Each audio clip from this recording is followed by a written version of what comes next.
the APBA Hall of Champions and Honor Squadron.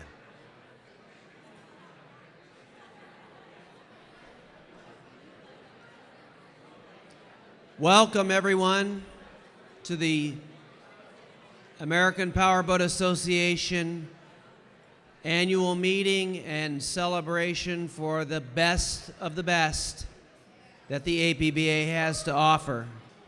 Before we begin, I'd like to start by recognizing our current and past APBA presidents. So first of all, I'd like to recognize Mr. Chris Fairchild. Would you please stand up? I believe we also have with us tonight Mr. Mark Wheeler. Mark, are you here? Fred Howenstein. And they got the lights on me so I can't see anymore. Mike Jones, are you here tonight?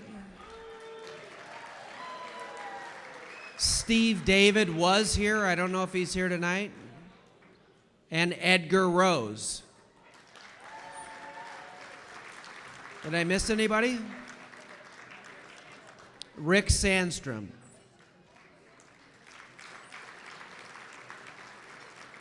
These gentlemen have dedicated a lot to this association. Please give them a round of applause.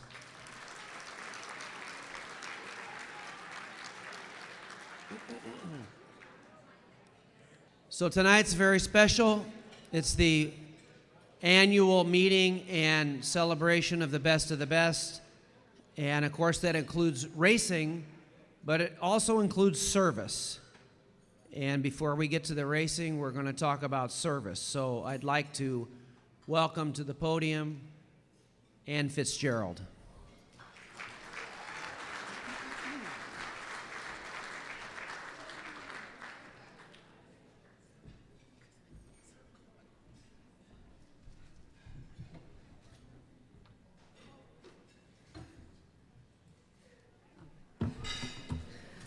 Thank you, Edward.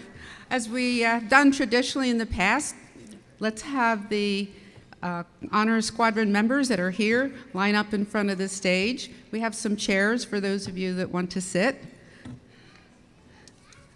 And while they're coming up here, I want to recognize my committee, myself, Bruce Broussard, Stephen David, Fred Howenstein, Steve Hearn, and Gary that we've lost recently, Edgar Rose, Sally Titus, Gloria Urban, and Mark Weber. Okay, I'm having trouble seeing out there. Is everyone up? Okay. All right, we're ready to introduce our first inductee.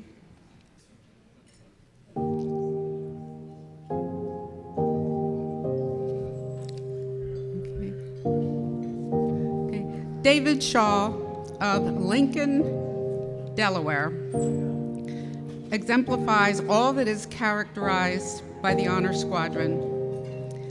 David has devoted much of his life to improving the sport he loves and shares his passion with family and friends. He serves the racing community on and off the race course at club, regional, and national levels. A longtime Region 3 Inboard Director, Dave has been Region 3 Inboard Chairman since 1996. He has also served as Region 3 Chairman, Inboard Racing Commissioner, and member of the Insurance Committee and the APBA Board of Directors. As an active member of the Kent Narrows Racing Association, Greenwood Lake Powerboat Association, and Lake Apacong Racing Association for decades, David worked to promote our sport and bring in sponsors and benefactors. He was instrumental in reviving the Lake Apacong race in 2015, now one of the biggest events on the East Coast.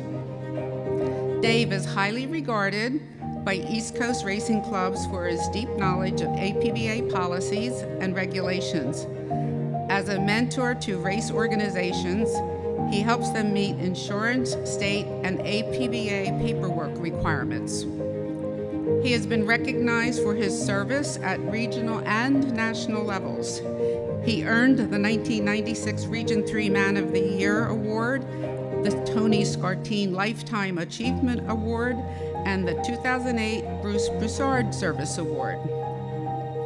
As APBA Chief Referee from 2012 to 2015, Dave worked diligently to increase the number of officials at local events.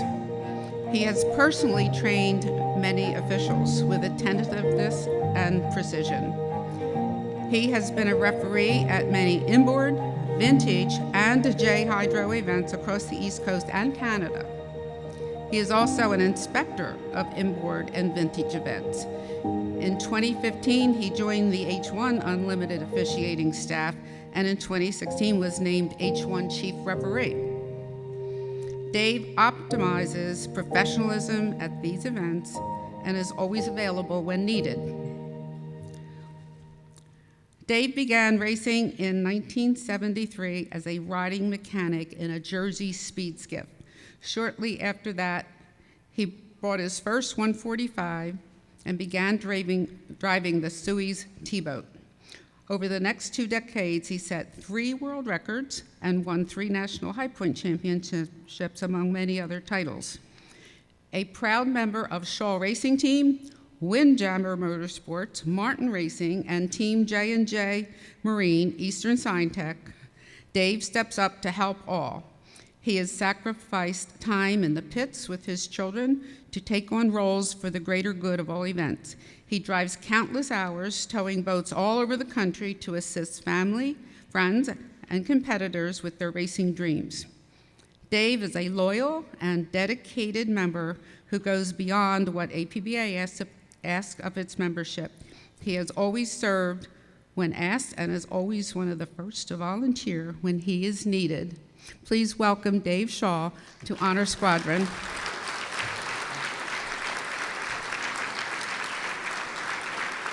In the meantime, let's have his family up on the stage.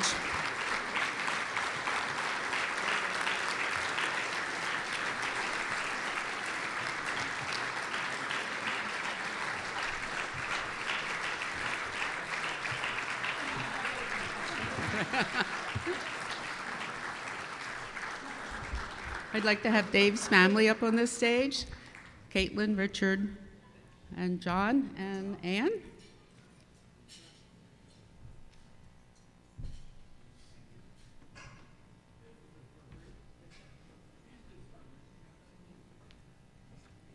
Congratulations, dear friend. Thank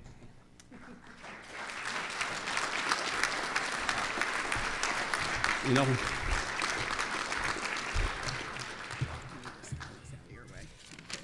it's an honor just to get to come up here and shake the hands of all these great people. And to think that I'll be able to stand with them, it just blows you away.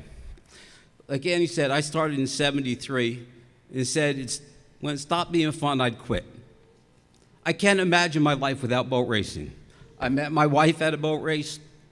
My kids, Richard went to his first boat race when he was two weeks old. John and Kate had to wait. They were born in December, so they had to wait till May, so they were old. You know, we live boat racing. There isn't a day that we're together, whatever holiday, it always comes back to boat racing. It's been great for us. I firmly believe that by being involved in boat racing, I've met the greatest people in the world. A couple of meatheads, but you know, they usually don't last long.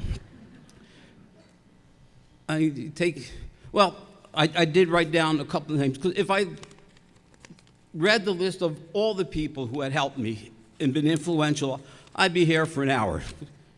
But of course, the family.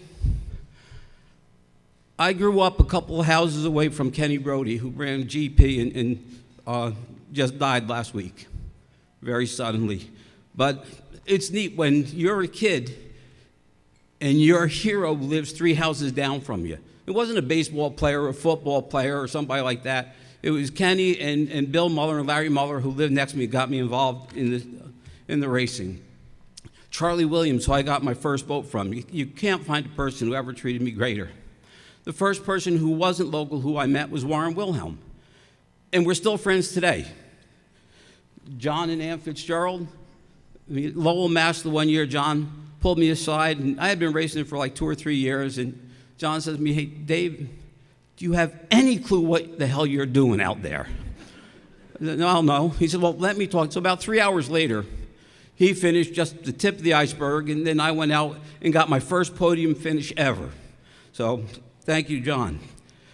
Bill Moore, Region 3 Bill Moore, who also passed away recently, tremendous referee, and I learned a lot from him about being an official. Stu Shane, when I started racing, he was winning. Stu, you were my idol, and my idol is my friend. He did it. He outran everybody. He outworked everybody, and I learned a lot from him. Just talking to him down by his house when we had a race at Havre de Grace, I get to stay with him. When we had the race in Lake Apacon, Stu would stay with us. And, the guy just plain outworked everybody, and it was great just knowing him, and it still is. Bruce Vergens started on the rescue team, and it was through him that I met Ann. Alan and Elaine Grabinski. For years, I went racing. They took me in their camper, like 14 of us in a pickup truck camper. And without them, I wouldn't have been able to do anything that I did. And finally, the Suey family. When Dick asked me to drive the boat, I had never won a heat. Got third place a couple of times in the qualifier and 1 or 2 trophies, had never won a heat. And then, given that opportunity, I went on to, like you said, set a couple of records and win championships. And I got to go all over the place and meet, like Montgomery, Pennsylvania, Norristown, Havre de Grace, all these places we went and we met great people. And I wouldn't trade that for the world. I am truly honored to receive this award. I just do what I do because I love the sport. I don't really understand why, with all the great people sitting in the audience, they chose me. But I'm glad you did.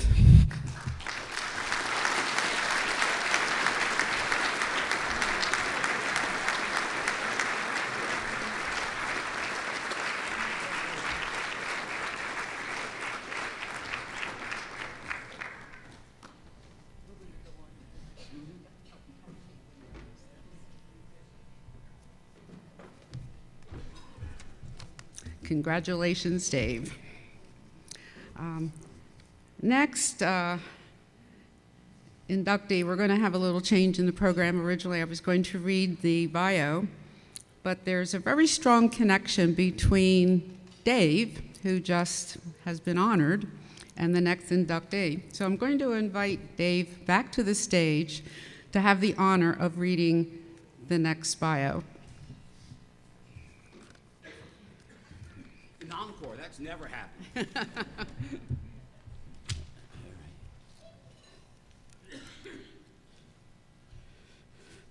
Richard M. Dick Suey started his inboard racing career in 1949 when he designed and built his first hydroplane. He was committed to APBA racing until his passing in 1999. As a boat builder and innovative designer over those 50 years, he built over 150 hydroplanes.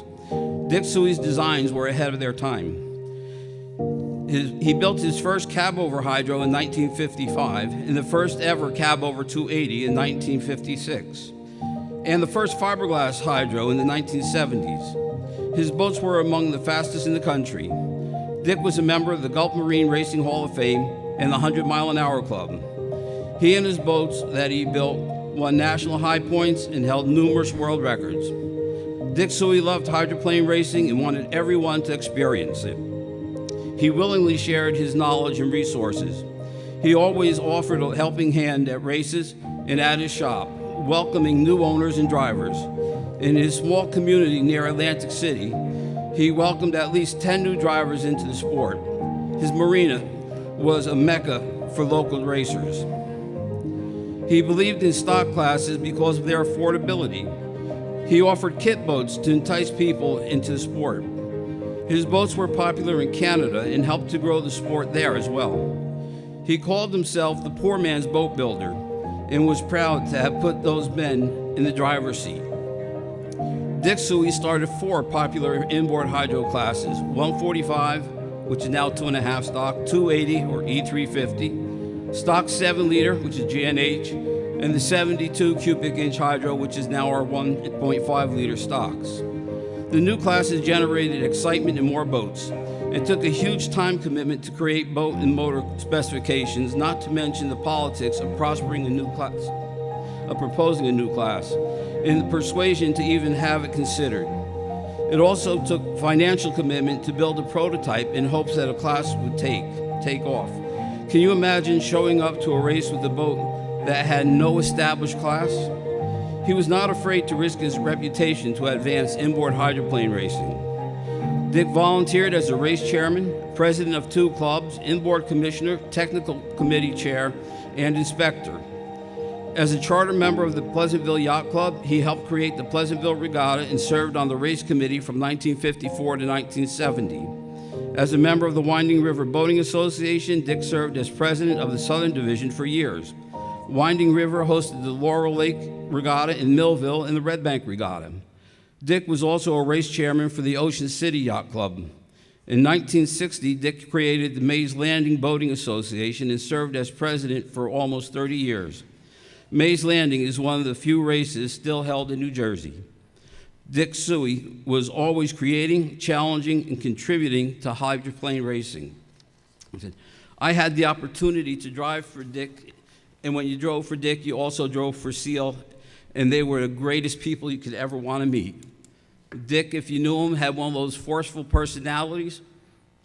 If he felt one way and 100 people felt the other, he thought those odds were about right, and he stood his ground.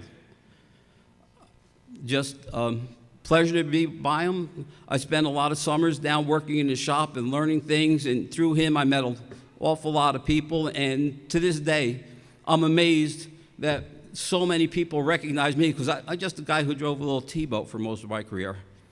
And when I go places and people see me in that, it's all because of what Dick and Seal did. And now I'm real happy that Dick's daughter, Susie, is here to say a few words.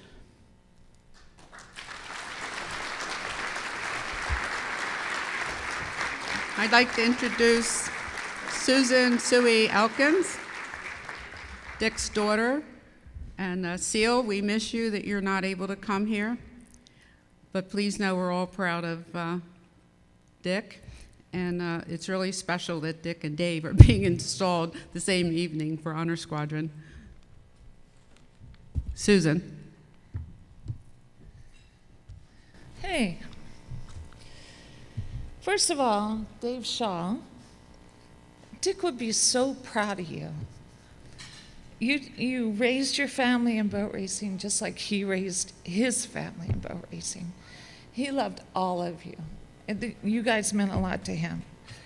So to be up here with Dave getting the award with him, that's really special. Okay, no crying. So after 50 years of racing competition, Dick had a lot of awards, but this one is really special. To have him recognized for his service and dedication and innovation in the sport, it's really special. Dick built his first cab over in the early 50s. He built the first fully fiberglass inboard hydroplane in the 70s. He created 4 of the most popular classes in inboard racing. But to his extended racing family, that's not what he'll be remembered for. He will be remembered for his generosity.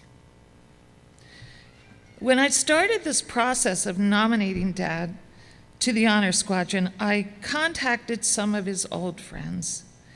And what I heard over and over again was, without your dad, I wouldn't have been in boat racing. I owe my racing career to your father.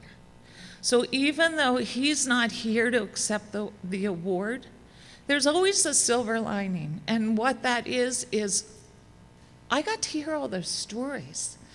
I didn't really know what he meant to so many people.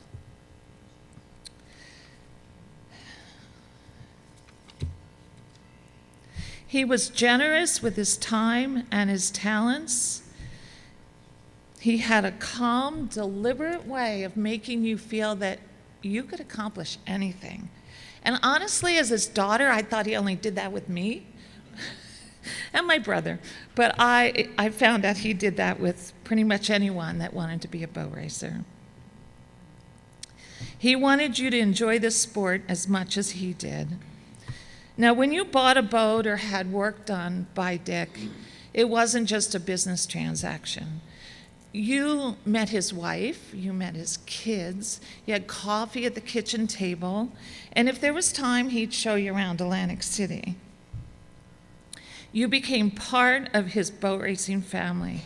You were even welcome to park your RV in the backyard for a few days while you waited to get your boat finished. My mom, my brother, and I were very proud to be Dick Suey's family. I hope you know how much this award means to us, to add this to his legacy.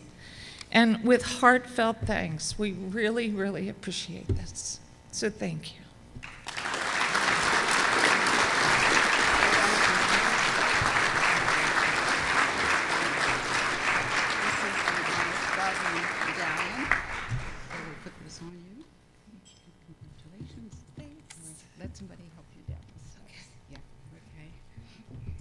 Congratulations to both families. When the results came in from our balloting from the Honor Squadron Committee, I was blown away when I saw the two that were selected, because I knew the connection, because we all go way back into the 70s, and it was really a pretty neat thing to have happen. With that, I'll invite my Honor Squadron people to go back to their seats, and we'll turn the program over to Edward. Thank you.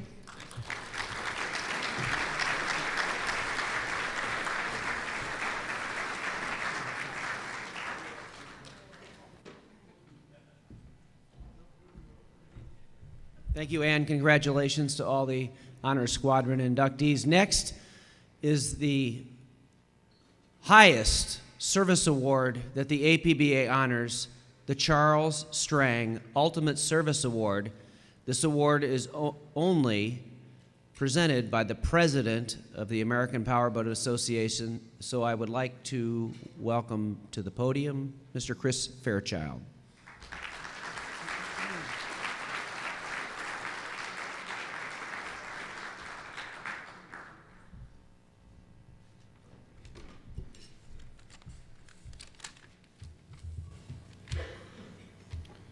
Gary Romberg has served the APBA on all levels with continued dedication and extraordinary effort.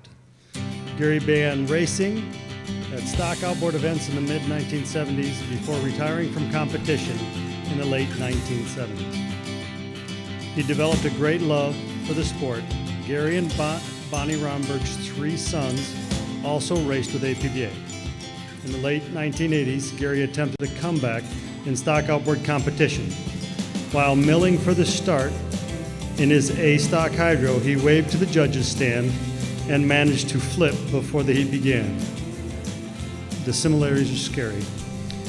Gary quickly retired from racing competition again, but has remained a constant force on the judges' stands and in the meeting rooms. He is one of APBA's most dedicated, valuable, and thoughtful members. For decades, Gary has been a constant asset to APBA. He is able to bring together diverse personalities on the race committee while running a quality event with fair officiating. He has served on many race committees as Region 6 chairman and as race director and referee at countless stock and modified outboard events, including huge national championships and record runs. Gary has served on the OPC Commission, the APBA Council at Large, strategic planning committees, and as special events chairman. He helped the Superlight tunnel boats, now Thundercats, become part of APBA. When asked to serve as the APBA's National Commissioner after the passing of Charlie Strang, he did not hesitate to accept this position. It was my pleasure to serve as the disciplinary chair, which is underneath Mr. Romberg, and work with him side by side. He was a great man in APBA, and he was a great man and great dedication to this association, and we thank him for his efforts. I'd now like to introduce Kurt Romberg. Please come to the stage.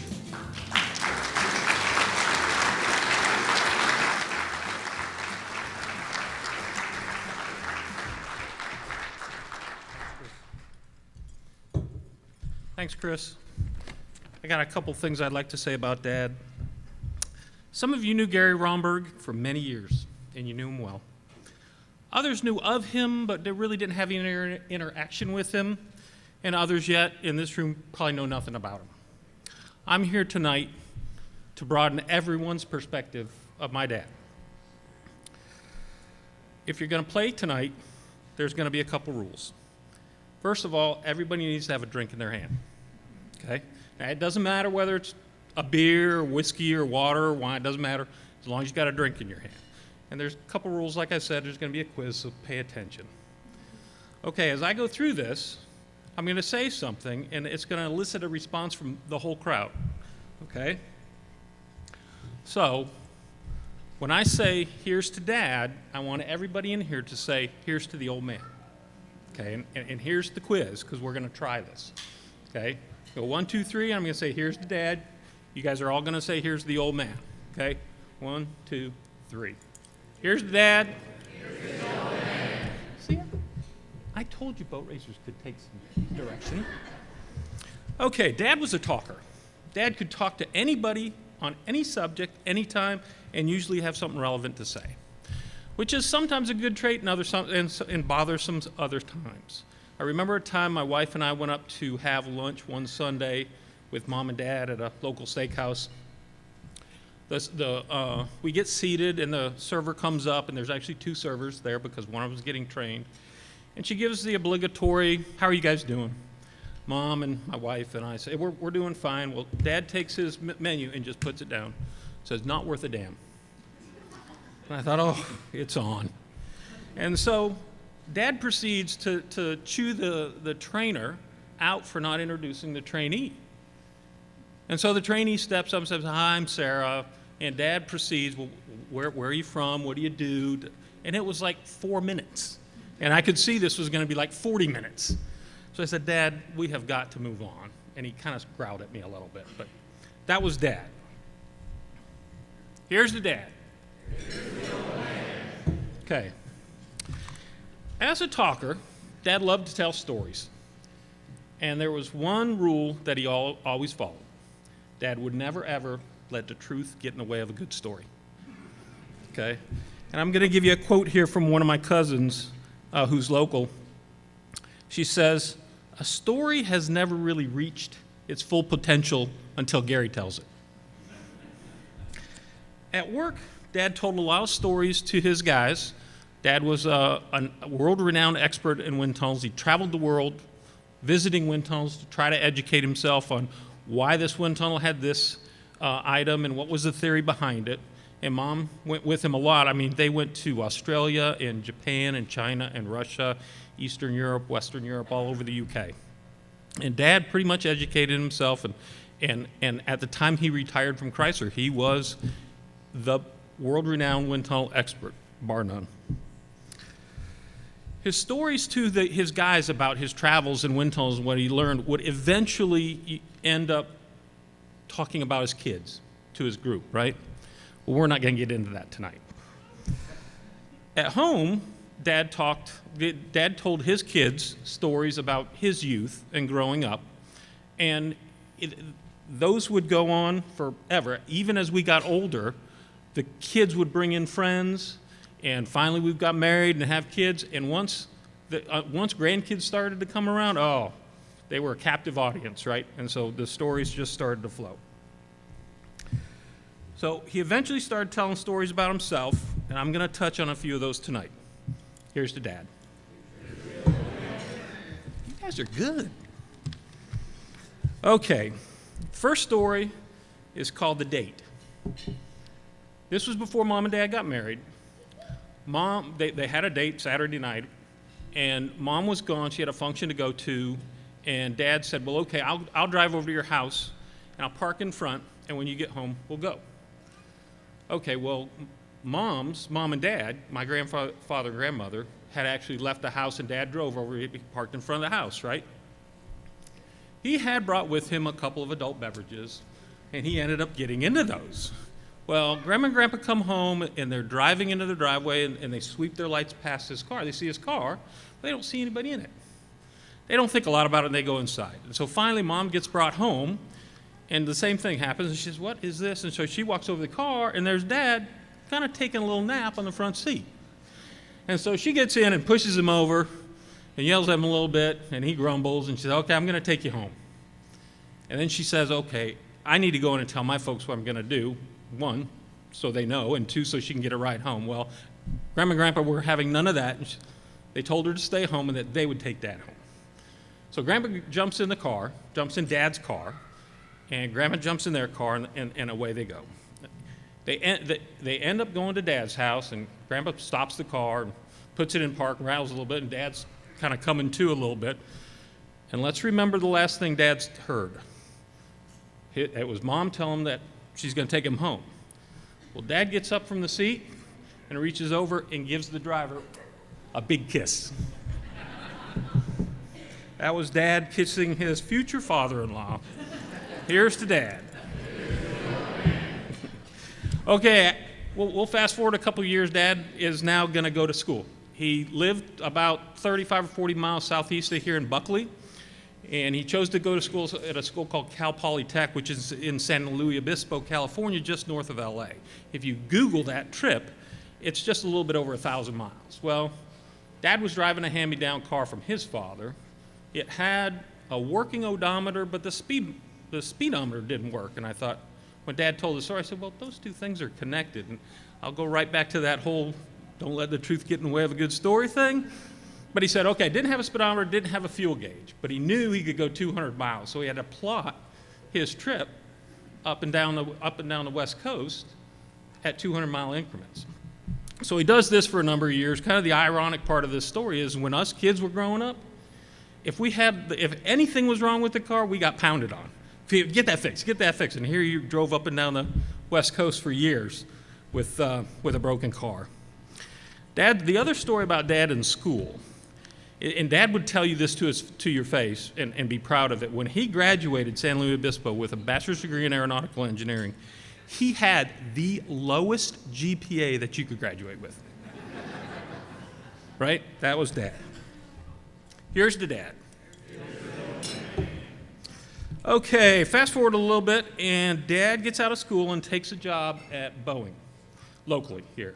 And he was in flight testing. He was a flight test engineer, and they would go up, and their job was kind of just to, the airplane was instrumented with a lot of sensors, and they would be reading those sensors and making sure Dad is coming over and everything's okay. Well, they go to take off, and I'm probably going to get this story wrong, Mom. They go to take off, and this was a 4-engine aircraft. Dad and one of his buddies are in the back of it, monitoring the sensors. They take off, and they lose 3 engines. And that was before they actually pulled the wheels up. They lost 3 engines right away, and they just barely missed the top of a warehouse on their climb out. And they get out, and they go over Puget Sound with 1 engine, and they're talking about ditching because they're over uninhabited land. But it is November, and it's night, and they're over Puget Sound. So none of that looked good. Well, the pilot ended up putting the nose down, feathered the propellers, and got the other 3 engines started, and they came back and landed. They had pulled what is called the red light button. Dad was in the back, and he had been told in the pre-flight briefing that if that red light goes off, get out of the aircraft. Don't bother coming forward because there's no pilots on the plane. Just get out of the aircraft. Well, when the red light went off, he looked at his buddy, and there was a long pause, and Dad said, I'm going forward. And the pilots were still in the aircraft at the time, so nice going, Dad. Here's to Dad. Okay, following Dad's, and I'm gonna back up a little bit because the day after that flight, he quit flight test engineering and went to the wind tunnel. But in the early 60s, when JFK announced our participation in the space race to land a man on the moon, get him back to Earth safely, Dad wanted to be part of that. So he quit Boeing, took a job with Chrysler as a contract engineer at NASA. And we moved to Huntsville, Alabama, which is where Marshall Space Flight Center was. And he was working at NASA on the B-1 booster, the booster that lifted the astronauts off Earth and took them up into space. Marshall Space Flight Center had an annex down just outside of New Orleans called Michoud, and that's where that booster not only was developed, but that's where it was assembled. And Dad and the Aero Group had a small supersonic wind tunnel down there. This supersonic wind tunnels don't work with a big fan. They have a pressure vessel, high pressure, and then a low pressure vessel with a tube in between. They throw some valves and the air starts rushing and it goes supersonic, and you get about 4 seconds worth of data. Well, because the air is going so fast, the models are made of steel and they'll heat up and get red hot. They could only get that tunnel to go about Mach 2, and they knew the booster was going about Mach 3.5, so they're searching for ways to simulate higher speeds. There's a couple ways you can do it, but you can, instead of using air, you can use a different working fluid. Like you could use helium, you could use argon, you could use a number of things. But in a meeting, they were talking about what should we use, and a guy chimed in and said, hey, the viscosity and the density of hydrogen is really what we need. So let's think about that for just a second. You're going to pressurize a big tank full of hydrogen and then blow it over a piece of steel that's glowing red hot. Here's to Dad. Okay, boat racing. We get into boat racing. As Chris alluded to, he tried his hand at driving, and there's probably some people in the room that may remember this. The incident, it was at Big Rapids when he waved to the judges stand and it went on his head. That was Saturday. Sunday, he got his motor dried out. There's a hydro. He goes out, he actually completes it without flipping. Well, he's coming into the pits, and anybody who stood and waited for a guy to come into the pits for any amount of time knows when they're going too fast. And me and somebody else was waiting for him. Well, we stepped out of the way, and he went by us on plane, past the water line, past the sand, and up on the grass. And you would think, oh, holy cow, that would strike you. Well, here's Dad in the boat. All he does is simply stand up, steps out of the boat, starts taking his equipment off. Like, walk away like that's what was supposed to happen. Here's the Dad. Okay, boat racing, a few years down the pike, Dad found his home in officiating. Fred Miller really got us into racing and took us under his wing. And Fred was a big influence on Dad, and Dad found his home on the judges' stand, which is unusual, but okay. Dad had a certain way of calming the chaos that usually ensues the judges' stand. If you can imagine with me, in the middle 80s, a spring Dayton with a couple hundred boats, and the first elimination heat of 25 hydros done, and Don Allen Sr. whispers in his ear and says, you can't fire the gun for the second heat because it's too windy. And Dad thinks about it, okay. Well, over here, you got Fred Miller screaming at you, fire the gun, we got 1,000 heats to run today, right? And so Dad's trying to think about it, and here comes Fred. And on top of that, now you got Don Allen Jr. running up the beach screaming about the start, saying, so-and-so jumped the gun. Dad could calm everybody down. He showed Junior a picture of the start. He took Fred aside and said, we can do this, we've done this before, and he got Senior calmed down, and he could calm everybody and end up with everybody being equally unhappy, which in his world was a good compromise. Here's to Dad. Okay, let's wrap this up. Dad would have closed by thanking the ones that helped him along the way, giants of the sport. And the first one he would thank would be the namesake of the award, Charlie Strang. After Dad's passing, the family received a number of emails and texts and posts on social media. And one of the, other than being a talker, one of the things that was said a lot was Dad was the smartest guy people knew. If Dad was standing right here, he would say Charlie Strang was the smartest guy he knew. That's how much he thought of him. The second guy he would thank is Edgar Rose. Dad thought the world of Edgar. Edgar had done everything Dad wanted to do, had all this knowledge, and Dad loved him. Fred Miller would be on the list. Fred, like I said, got us started, got Dad started in officiating, mentored me personally. Him and Dad were very close, and when Fred passed, that hit Dad hard. But Dad's list wouldn't be complete if he didn't have Don Allen Sr. on it. Dad and Sr., and I'll quote Jr. by saying, Dad and Sr. were fixtures on the judges' stand. And in their heyday, they were basically Redford and Newman on a good day. And on a bad day, they were more like Butch and Sundance. And I'll break protocol and tell a little story on Senior. Let's go back to that Dayton day where there's a lot of chaos. We'll go forward in the day to the beginning. The course is getting set up. Dad is on the judge's stand setting up the camera. If anybody was living in that time, it was Polaroid cameras, right? So you had to pull the film cartridge out, put some ground glass in, get the shot all lined up perfectly, put some film in, click the shutter, pull a bunch of paper out and throw it away, and then you got your photograph, right? And Dad looks at it. Okay, that looks good. Everything's lined up. And he goes to throw it away. And Senior says, don't throw that away. You might need that. That could be a good start in the first heat of 25 hydro. Receiving this award, he would be humbled and grateful. Putting aside the obvious things like faith and family, I'm sure he would say, this is one of the top 3 moments of my life. And in the end, he would thank you all. Here's to Dad. Thank you.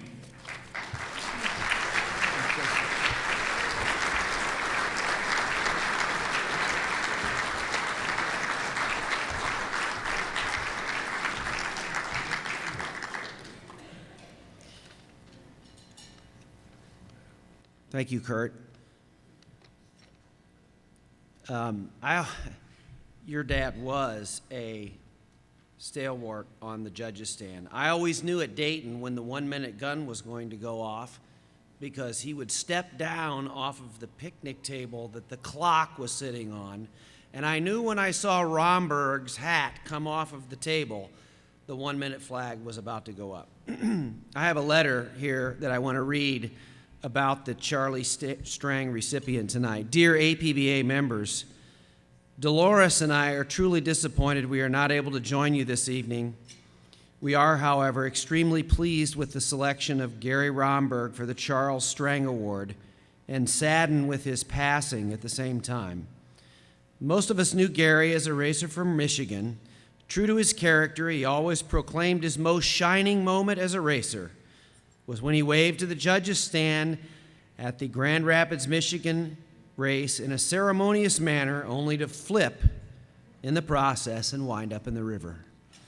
Gary was, in the words of former APBA President Steve David, the voice of reason.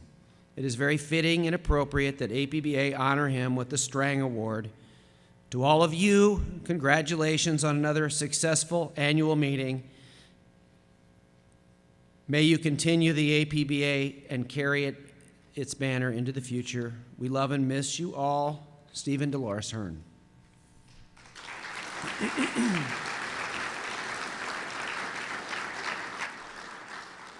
Okay, now with the racers.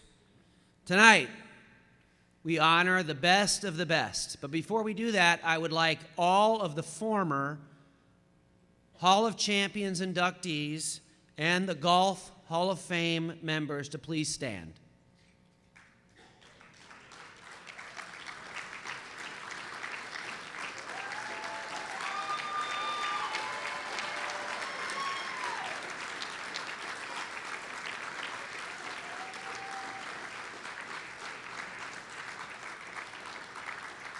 This is the crowd of the best, and tonight, thank you very much. Tonight, we will add 17 new members to the American Powerboat Association Hall of Champions.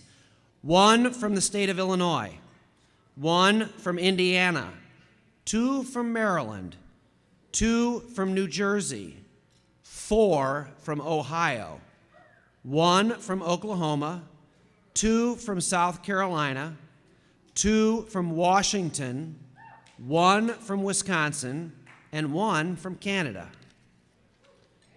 For this evening's event, and of those 17 members, 6 will be inducted for the first time, 2 their second time, 4 the third time, 2 the fourth time, and for 1 the 9th time. Tonight, please welcome 17 new members to the APBA Hall of Champions. Let it roll.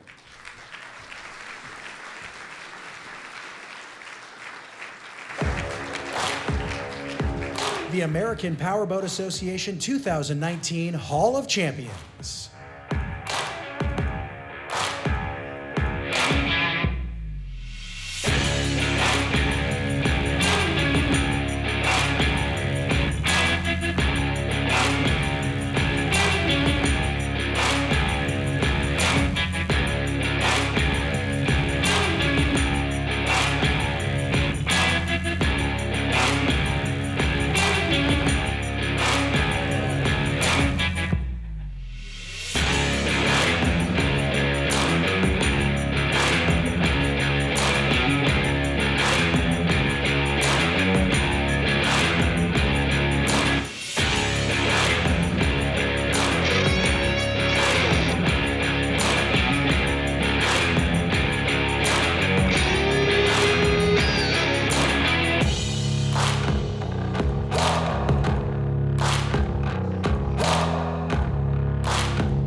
Up first is inboard.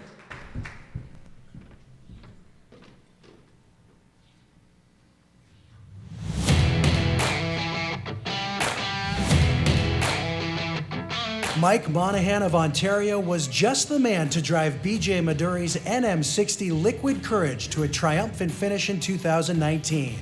Mike won the Summer Nationals, Eastern Divisionals, and High Points. And although he's raced classes ranging from 2.5 liter to Grand Prix, this is Mike's first time in the Hall of Champions. Please welcome Mike Monahan.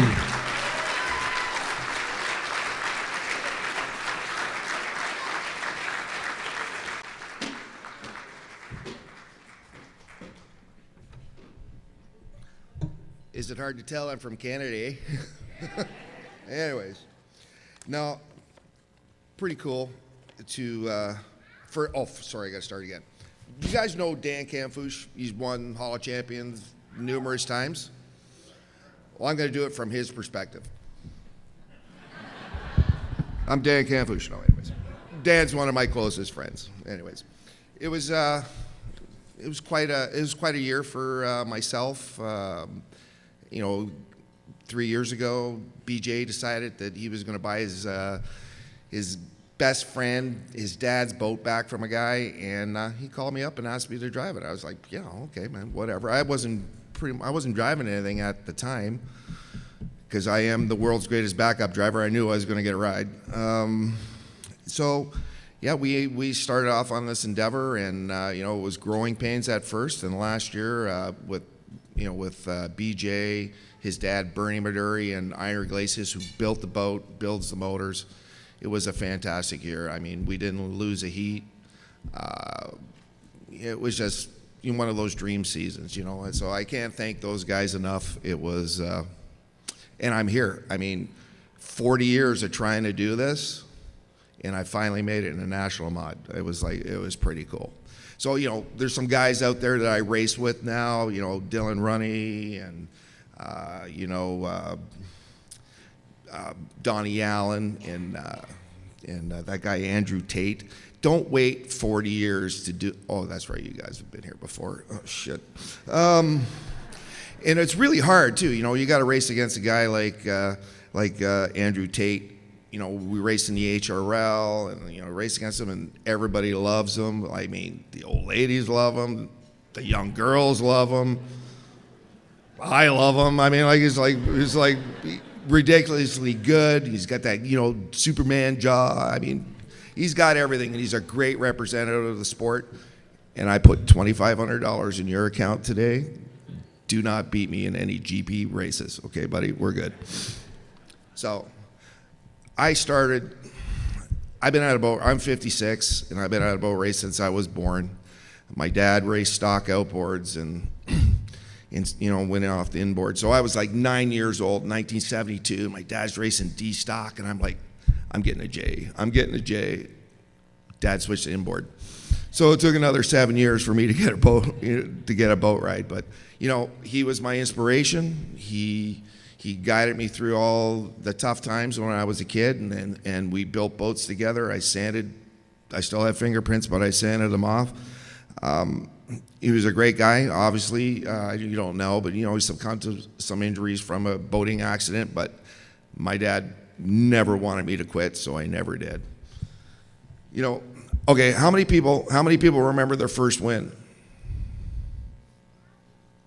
I remember my first win, and it was pretty cool. It was in Valleyfield. And do you know who I beat? Ann Fitzgerald. Where are you, Ann? I don't know where she is, but it was like, there she is. But that was my first win ever, and it was getting the race against that great lady. It was unbelievable. I actually really pushed her out in the last corner, like big time. But I won, so. But the funny thing about that race was that night I wasn't feeling well. Everyone wanted to celebrate. I woke up Monday morning with the chicken pox. And I'm like 35 or whatever old I was in 96, and it was like the worst. The whole week, I had a race the next week. I wasn't going. I was married at the time, and like Thursday I felt good enough, so I drove 8 hours to the next race. Do you remember Dale Hernandez? He did a speech here a few years ago. Well, he was pitted in front of me with his flat bottom, so I'm feeling like crap. He fires it up, and the big ball comes right out, hits me right in the head. I'm like, I can't even say there's kids here, but I was, anyways. But, certain things remind you and remember, there's so many great people in this sport. And, that's the big thing. You look at, you have your family. I have 5 people I could count on at any given time if I was in trouble. And they're all boat racers. They would all come to my, defense or help me or whatever. I was in jail. Joe Sauvé would come and get me. I know that for sure.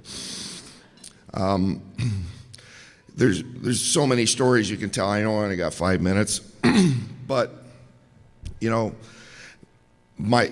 lot of careers intertwine, like Joe Sauvé's, Jeff Bernard, myself, Bobby Kennedy, but the one, and you all know him, was Jimmy Shane. So back in 2010.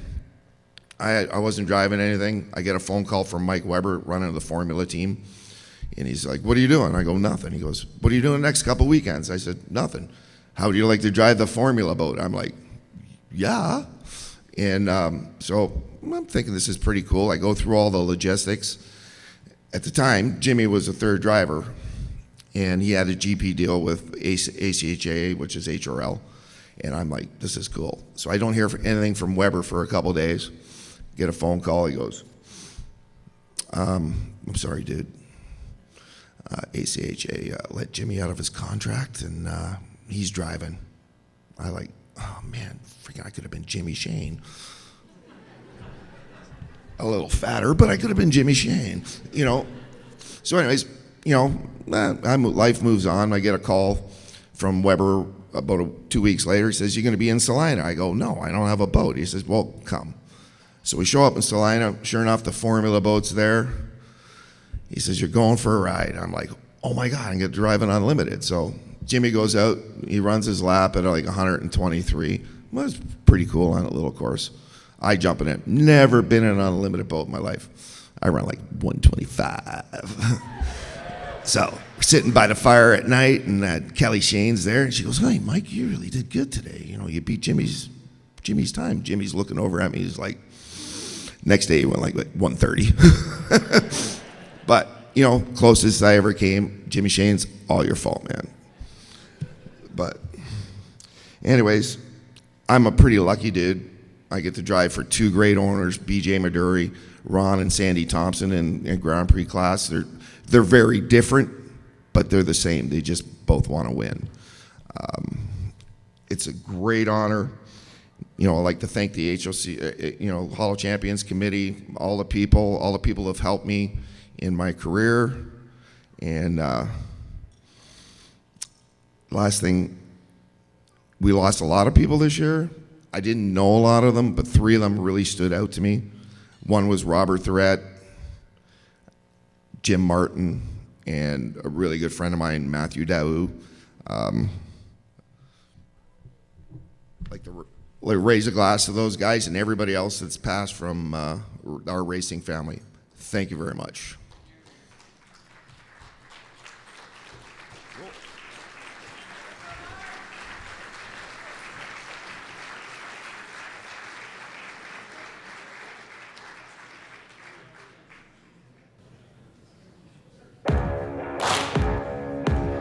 From Valparaiso, Indiana, Corey Ladd, 53M, earned her first trip to the podium with driving skill and persistence. She nailed Central Divisional and Sectional wins in both J Hydro and J Runabout, and set 2 competition records in J Runabout. Add J Hydro Nationals and High Points titles, and Corey's championship season was complete.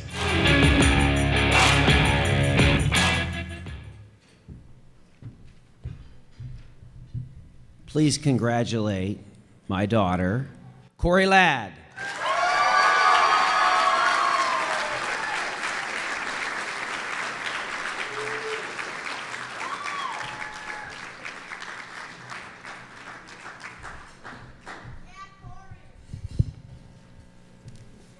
Racing has always been a passion for the people in my family.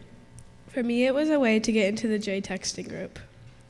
I bet none of those drivers thought I would be here 2 years after getting lapped at every race.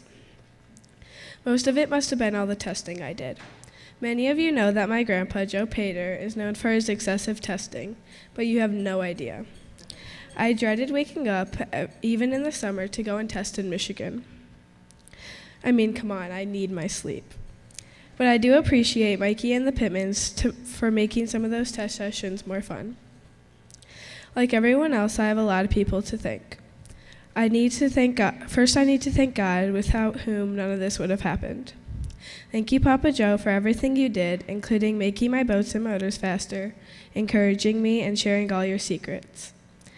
Thank you, Dad, for working on my stuff, getting me out onto the race course, and taking me to the races.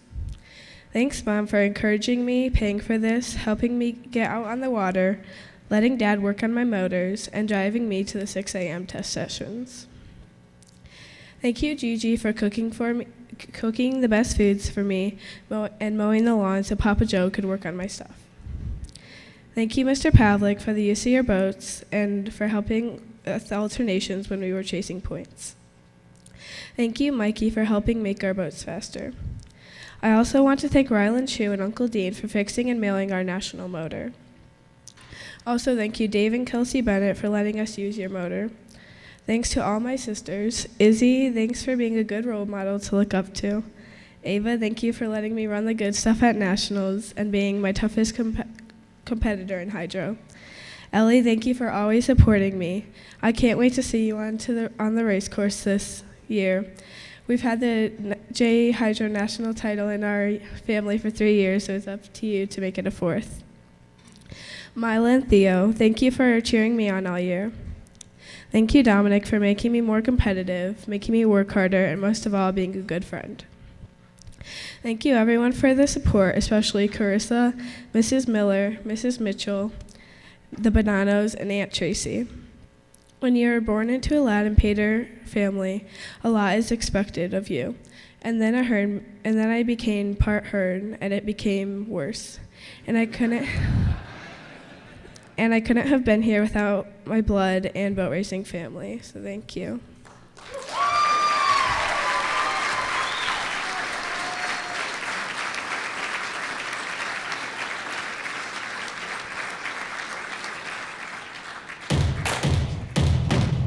Carissa Mitchell of Columbus, Ohio, had a dominant season for Wings Outboard Racing, winning 70% of her AX hydroplane and AX runabout races to take high point titles in both.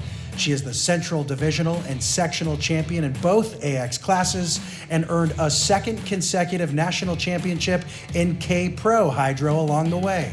To top off the season, Carissa was named the 2019 AX Up-and-Coming Driver. Please welcome the second lady in the junior category, Carissa Mitchell.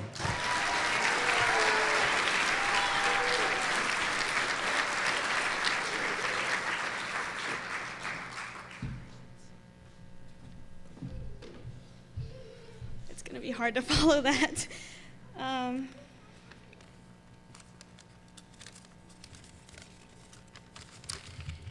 Here recently, when I'm handed a microphone, I usually have to say, "See, Hydro, you better be in the water. What you see is what you get." That was for dominatory. Good evening. I am overwhelmed and so thankful for this honor. Thank you to the Junior Committee, the Hall Committee, and the American Powerboat Association for both the opportunity and the experience to be here this evening. I'd like to start by congratulating Corey on her induction with me. You make me proud, and I am so happy for you. Of course, there are inspirations in my life that helped me get to this stage. Becky Nichols is one of those people. 2014 was my family's first year, and we watched the national championship from Moses Lake on the live stream from our home in Columbus, Ohio. Becky Nichols has had two of the most legendary AXR races. It was at that moment that I thought, I want to be as savage as Becky Nichols in a race boat. Thank you, Becky, for encouraging me and never going easy on me. For example, when you took me to school in Turn 1 at Lock Haven in 2016, yeah, you remember that. I'll never forget it. The knowledge that you have taught me is priceless, and I use those lessons this year. Also, Kelsey and Kristen Bennett, who are like sisters to me now, have always been there for me, and I cannot wait for some more memories with them. Like getting attacked by a bee while looking at a chicken at Wakefield. And I look forward to Kristen getting into a boat. I need to recognize my racing roots in the driver schools hosted by Three Rivers and Michigan Hydroplane and the support of their members when I started racing. I am here because you were there. I'd like to thank people like Scott, Sherry, and Mac Miller for their friendship and support, and for lots of people who may not even know how much they mean to me during the racing season. Like Kelly Hearn, thank you for always coming by to offer words of encouragement after my races. It truly means the world. And for friends like Chris Williams, whose unwavering support is truly valued more than he knows. Something great about boat racing is my extended family covers coast to coast. Family from places like Washington, yep, like the entire Marquardt family for staying close to our hearts, even when you're across the country. We love to hear about your adventures, your races, and all the new boats that Charlie is buying. Of course, I could not go fast without fast stuff. Dave Bennett and Daryl Sorensen, thank you for designing and building some great rides. Now it is time to thank my family. First, the enthusiasm from my grandparents constantly drives me to make them proud. This fall, when we were finishing up the run for the Hall, my grandparents offered to tow our trailer to Yelm because school had started.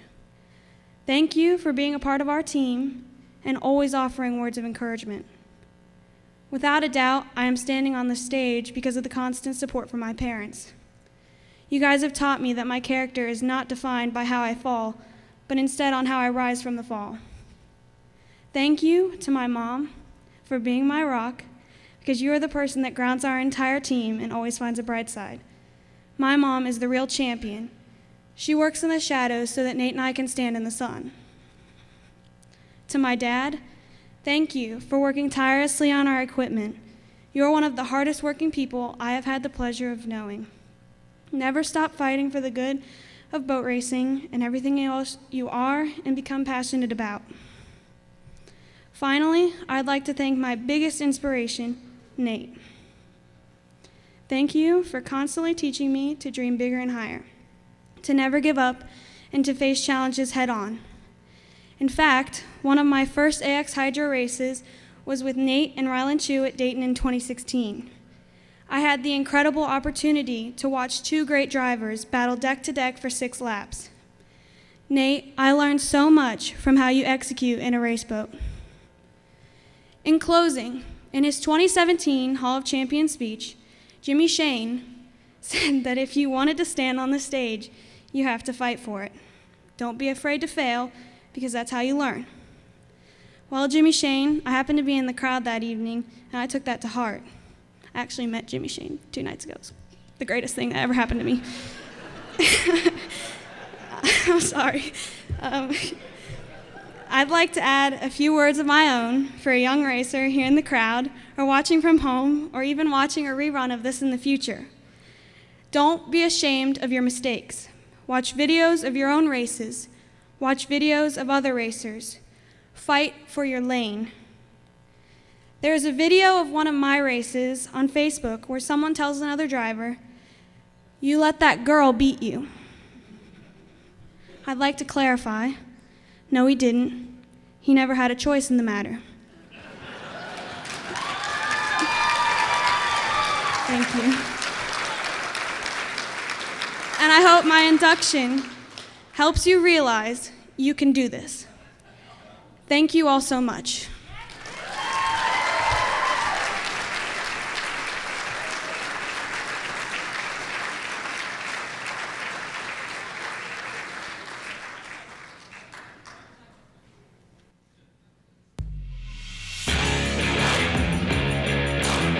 In 2019, Braxton Miller of Grove, Oklahoma racked up 24,887 points in 73 races. His reward, the Bob Goller Award, and his first Hall of Champions induction. He won 7 divisional races and both sectional contests and is the national high points champion in 350 and 400 mod hydro.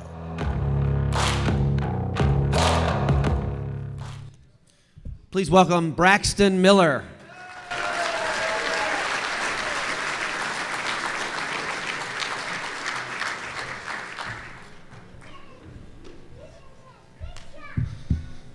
I'd like to start by thanking my number one sponsor, Visa.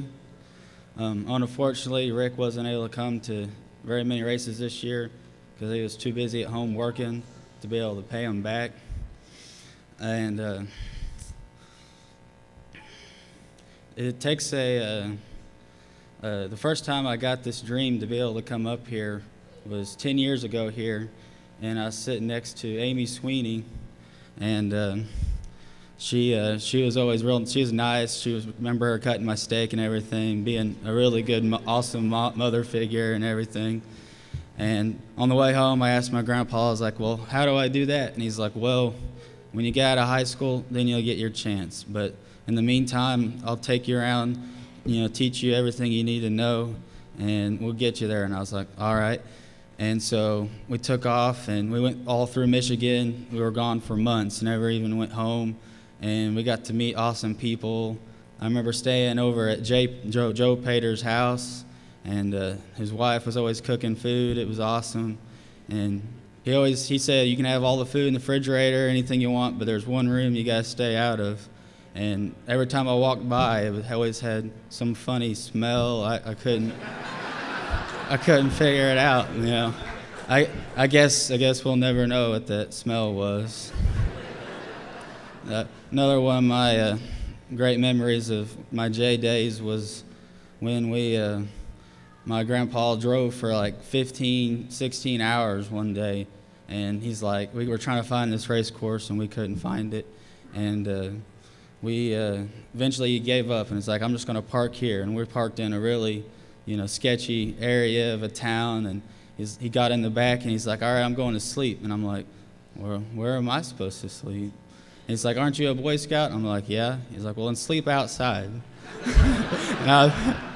And so I took out my sleeping bag, laid it out on the sidewalk, went ahead and get to sleep, and I was sleeping and actually slept really well. And then when I woke up, I went to put my shoes on and realized there was $20 in the shoe. I was like, it's like, really? I was like, and people don't do this? I was like, this is awesome. And so through my J days, it brought me to my senior year of high school, and it's finally made it. As a kid, when you hear it's not until high school you get to try it. It's like forever till you get to that point, but you get there, and so it's time to do it. And I was playing football at the time, and about 2 weeks before football, I was in Arkansas running a runabout, and I remember Eric Vanover passing me, and I was like, one of the first times I was racing against him, and he passed me. I was like, man, I can't let that happen. So I jumped to the back of the boat, and ended up blowing this boat over and tearing my leg up, and went to the doctor, and they're like, you need to not do anything. You got a slight tear in your meniscus. You need to sit it out. But it was like, it's football season. We can't, do that. So I went out the first game of the year, and the very first play, made step, went to go hit somebody, and just hyperextended my knee and just destroyed everything. And so ended up putting me out for the 2016 season that I was looking forward to, since I was a kid. And so I ended up having the surgery, and then I was going into the 2017 season, and they're like, we're sorry, but the doctor that did your surgery is no longer a doctor, and he's no longer in this country, and we need to take a look at your knee. And so they took me back, looked at my knee, and I remember the girl doing the MRI or the X-ray and looking at my knee and she went, oh my God. And I went, is it bad? And she's like, I can't give that information out. So turns out I ended up needing another surgery, and so I went ahead and had the surgery, and so I was all fired up, ready to go for 2017, and I was like, all right, I missed last year, let's get it. So I got out there, and I did really well. I got to the end of the season, and all I needed was a couple third places, some finishes, just get some points, and I was at Dayton, and ended up blowing my runabout over, breaking my arm, and took me out of the season. All I needed was a couple points. So that brought me to 2018, and again that winter, I was having problems with my knees and my hips and everything, and they're like, well, let's take in and do some tests, and then they figured out that they're like, you're born with a birth defect that you can't, if we don't do something now, in 10 years, you're probably not going to be able to walk. And so I'm like, well, shoot, I guess we got to do something about that.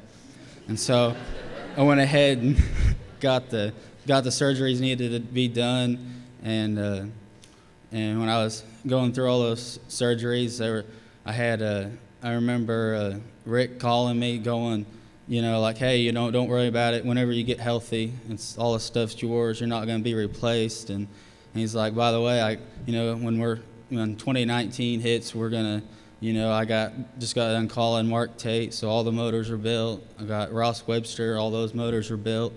And he's like, I also called Jason Dirksen. We had to pay in advance because we always know we're going to tear something up, By race 2, it's always something calling them. People don't know is before Dehydro and Nationals, the boat, like 2 weeks before the race, the boat was in pieces. And we had to call him, and he put it together and got it to go. And one other thing is I remember laying in we have a guy that drives our motor home and cooks for us everywhere we go. I just jump in, and I wake up, and I'm in another state ready to go. And so he's great. But I was laying in bed and with my surgery, recovering, and I was in my apartment, and somebody was coming up the stairs, and I was like, man, somebody is breaking in my apartment, and this is the worst time for it to happen. I can't do nothing. But he ends up coming up, and it's him, and he's got a big box of food, and he's stuffing the fridge. He's like, I'll feed you, you do your rehab, we're going to get you to go.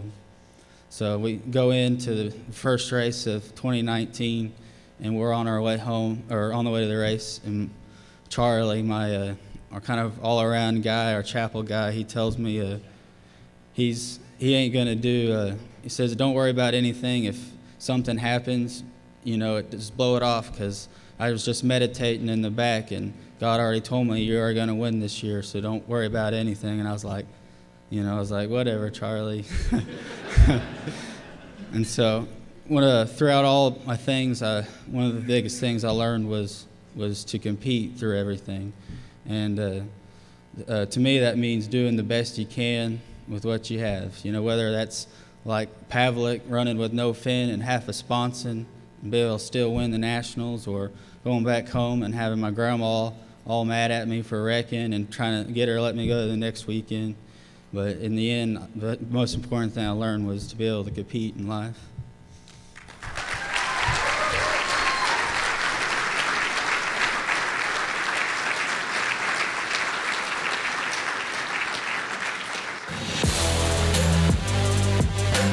Logan Sweeney, 8S of Delaware, Ohio, celebrates his third Hall of Champions induction and his first in modified outboard. Logan specialized in one class, 500 mod runabout, and won it all. Nationals, High Points, Eastern Winter Championship, North American Championship, and the Northeast and Southeast Divisionals. His amazing 9,919 point total earned him the Paul Kolb Award. Please welcome back Logan Sweeney.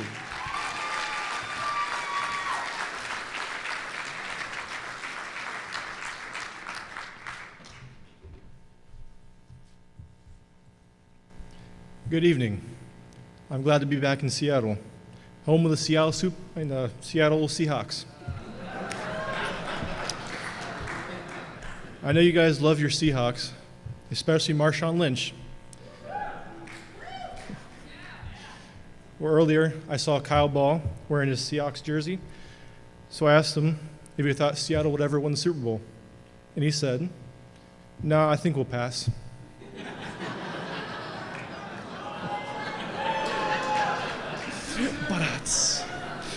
All right. It's also good to see Ed Hearn up here, being the Master of Ceremonies. Did you know that he holds the record for the most times being inducted in the Hall of Champions? 19 times. He said 19 earlier. My bad. I figure with all his girls racing now, being the Master of Ceremonies is the only way he can be up here again.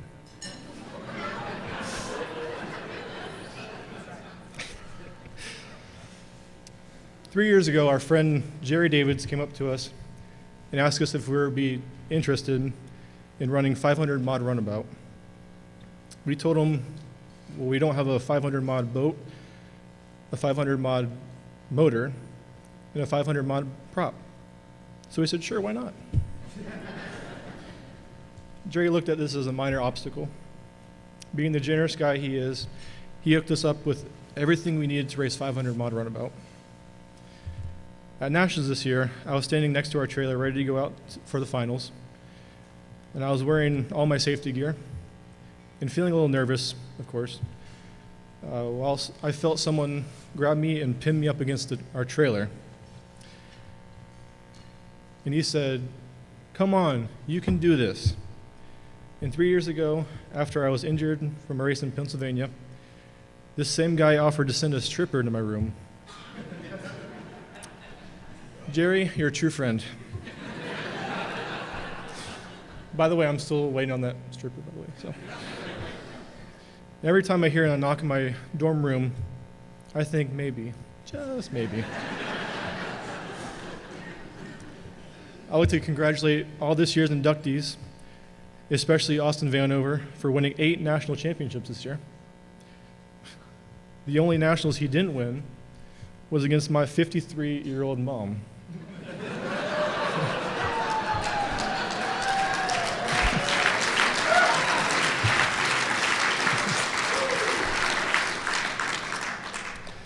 So suck on failure, freak.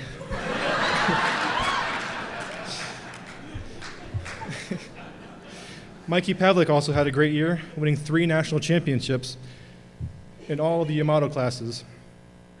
I don't really have anything for that, just good job. I'm just so proud of you, man. I'd like to take a second to acknowledge all of the incredible women that race in this sport. We have a very unique sport in which men and women compete against each other in the same playing field. Both of our junior inductees are young ladies, Corey Ladd and Carissa Mitchell.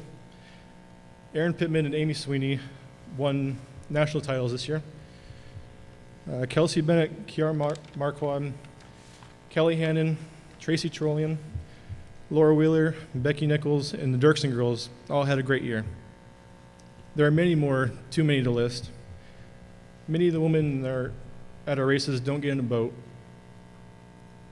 They don't seek the glory or thrill of racing, but they are such an important part of our race day.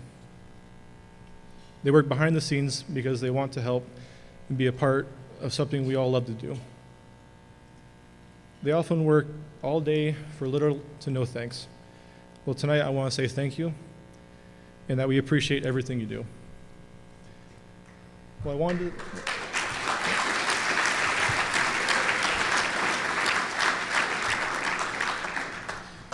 We also want to thank 2 of these incredible women for a race in Lock Haven, Pennsylvania. Normally at races, if you finish out front in your class, you just get a handshake or just a pat on the back. But these 2 women who not only score,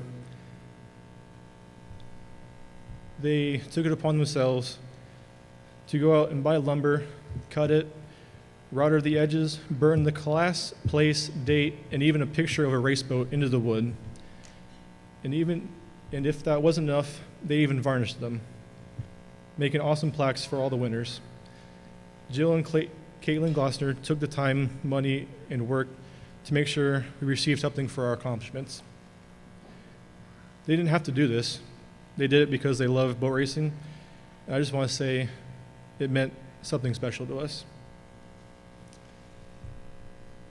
This past spring, I lost my grandfather before the season started. He battled a rare blood cancer, and he was always interested in hearing the stories about our racing adventures. So when he passed away, I dedicated the season in his memory. I hope I made him proud. Recently, we lost another great supporter of the APBA, working for the betterment of our sport as national commissioner and molding it into the great organization it is today. Gary Romberg, you will be missed not only as a guiding light, but as a true friend. Kurt, our hearts go out to you and your family. We know that you will carry on his legacy. As the season is winding down, we are watching and tabulating points, as I'm sure most of you have been doing. And it was going to come down to 4 people for the final 2 spots to get in the hall. Jerry Davids, my mom, Braxton Miller, and myself. Spoiler alert, it was me and Braxton. Jerry, you told us that being inducted yourself wouldn't mean anything if we didn't get inducted together. Well, I just want you to know that we did get inducted together, because this award is as much mine as it is yours. Lastly, I want to thank my mom and dad for all they do. I want to tell Mike and Audrey back home, congratulations, and I can't wait to be an uncle. Thank you.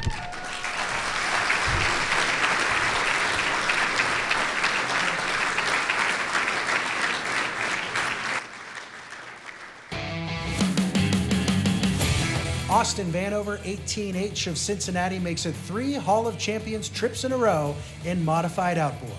He won the 500, 750, and 850 Mod Hydro National Championships, high points in 500 and 750 Mod Hydro, divisionals in 750 and 850, and a Winter National Championship in 850 Mod Hydro. plus a North American title in 500 mod hydro.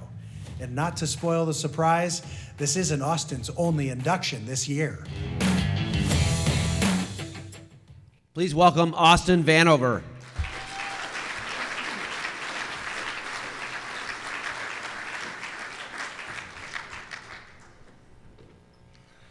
This is a setup. You guys maybe go after the best speech of the night.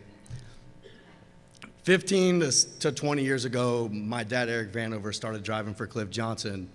And at those ages, I really could have never fathomed what that was going to mean for my racing career. I had to do a lot to try and win Cliff over. I wasn't always the greatest kid back in those days. And still to this day, after winning a few races in the last few years, I'm still trying to win him over. As you saw in those pictures, all the boats say driver, Eric Vanover. But I can't thank Cliff and my dad, Eric, enough for what they do for me on and off the race course. They're both very good mentors and help me with all walks of life. I also have to thank the rest of Cliff Edge Racing. It is such a huge team. I could stand up here for an hour and thank everyone that helps me that's a part of that team, but especially have to thank Gary and Donna Miller and Jason and Tammy Dirksen and their whole families, and have to thank the whole Indiana Outboarders Association. They put up with a lot, with me especially. I would like to thank all the scorers.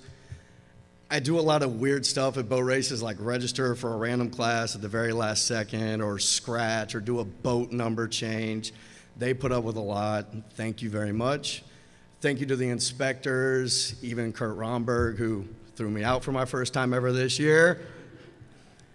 And I would like to also thank the League of Ordinary Boat Racing Fantasy Football League. I won that too.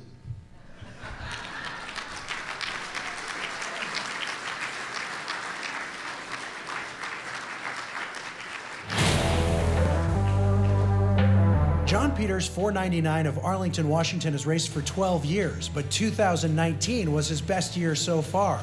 Racing 700 and 1100 runabout and 125, 175, and 250 cc hydro, he set 7 speed records for a lifetime total of 50 records.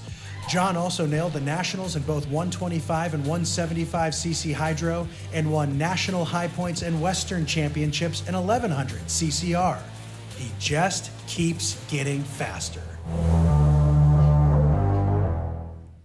Mr. John Peters.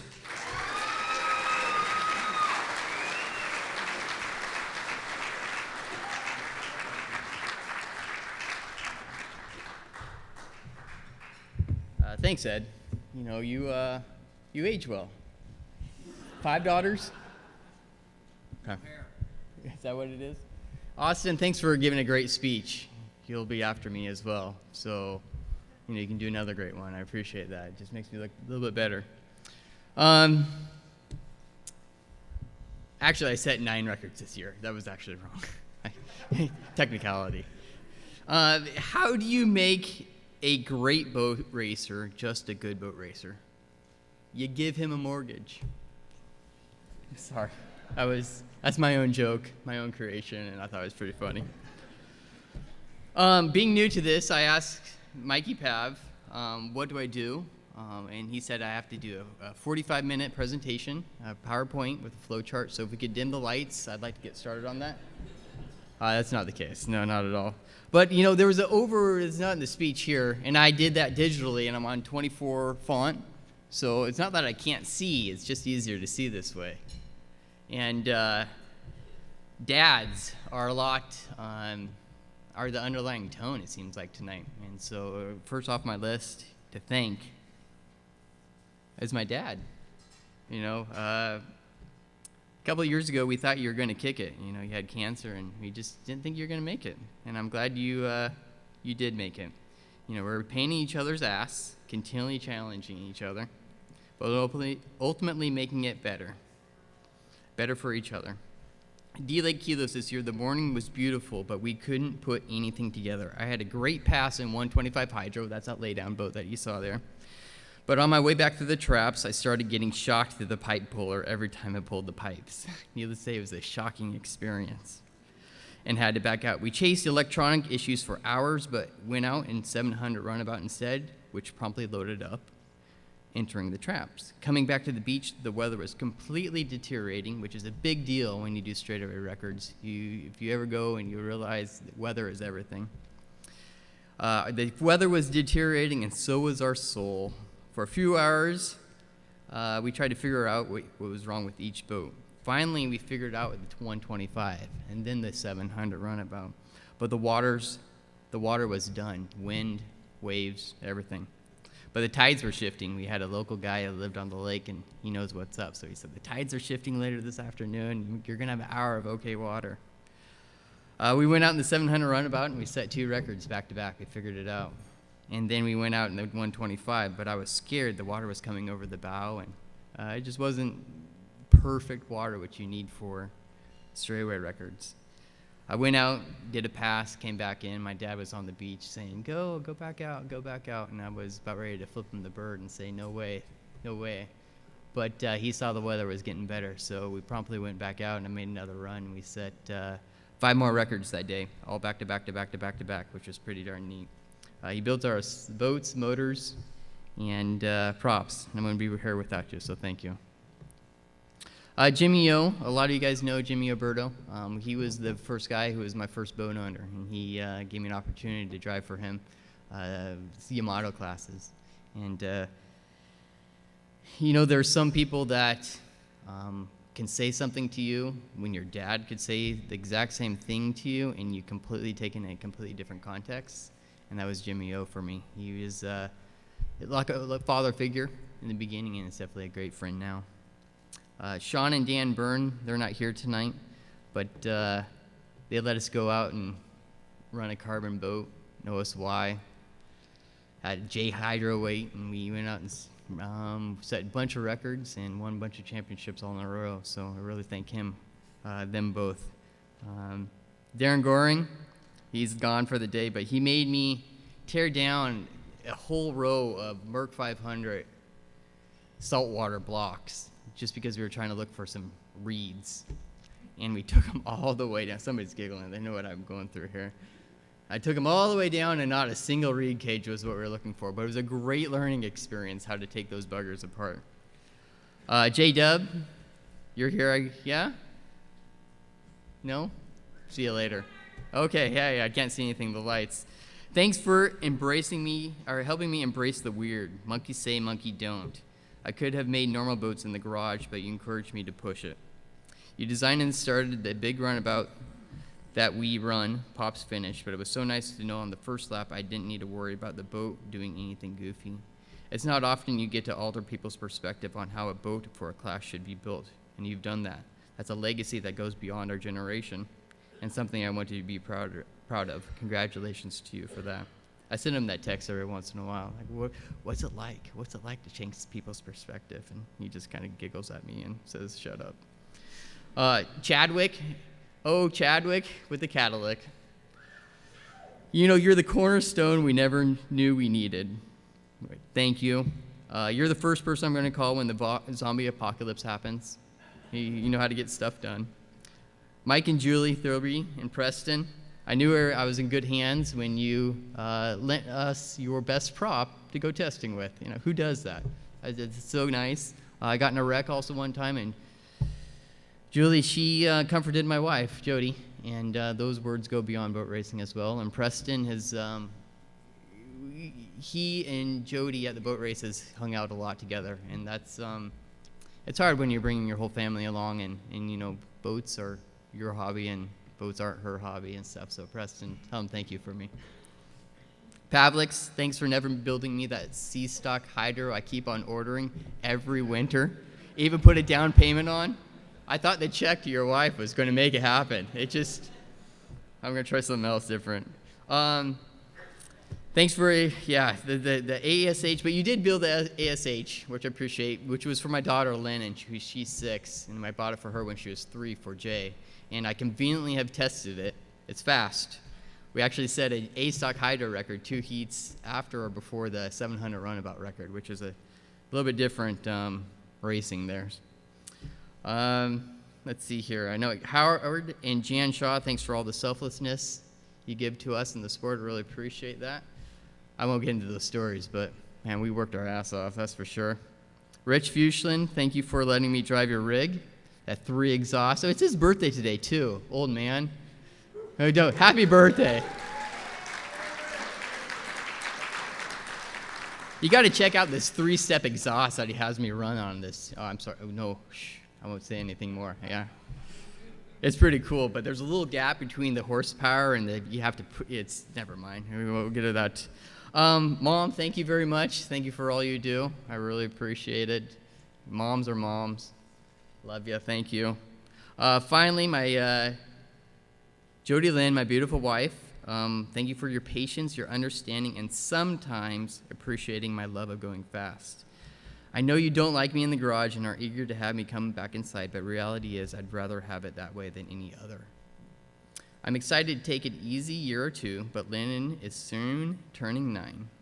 Thank you, darling. I hope you are enjoying your virgin daiquiri on the beach right now. Oh, I skipped the first paragraph. I just got in from Cancun a couple hours ago, and I'm going to leave in about a half an hour and go back. So this is really special. I skipped a whole paragraph, but it was really, I've been racing about 12 years, 10 years seriously, and we've set 50 records and 19 championships in those 10 years. So that's kind of neat, and this is my first time up here. We've just always done it over different categories. So I really, really, really appreciate this honor. I've had enough points 4 times to get inducted for different categories if I just raced in that one category, so I really appreciate the Pro Commission. It was worth it to fly over here. I had so much fun this race season that I wouldn't change it for the world at all. It's as fun as the underlying topic there for sure. Dewey, cool boat, dude, thank you. Went fast, it keeps on going faster. And finally, I'd like to thank my garage for keeping me warm and allowing me to build boats, build motors. However, I'm on good authority, it's about to be warmer than the bed I'm getting to go back to. Just kidding. I'm out, we'll see you later. Actually, I got a little bit of sand in my hair here too, so I'm gonna go back to the beach. Thank you very much.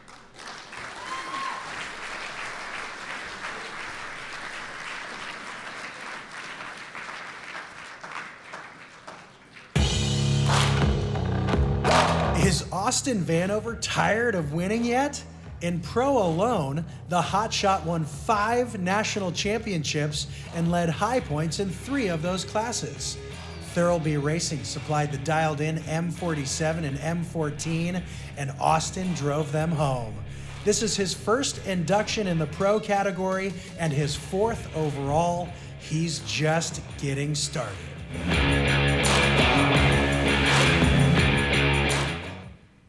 2 in 1 year, Austin Vanover.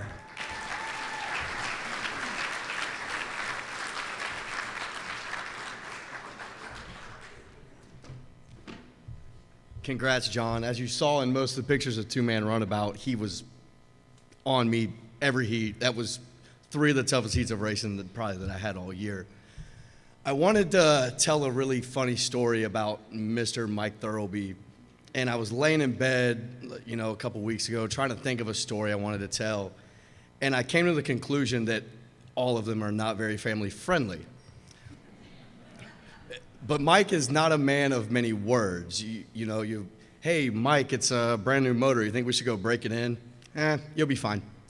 Hey, Mike, we got some new props. You want to go test? Just move some turn fins? It's up to you. Hey, Mike, it's 5 a.m. Think we should quit drinking beer and go to bed? We got a race tomorrow. But I cannot thank Mike and Julia enough for everything that they have done for me and the whole Thurlby Automotive family and crew. Their team is 3 times as big as any team I've ever driven for. It's like the whole pro category is a part of my racing team. But I especially have to thank Gary and Tammy Buskirk and Derek Gessler and the whole Walk family. The whole pro category has taken me in and is nothing short of overwhelming, the amount of family that I've gained through the pro category. The beauty of doing 2 speeches when you forget people in your first speech because you're so nervous, and trying to memorize 2 speeches is not as easy as I thought it was going to be.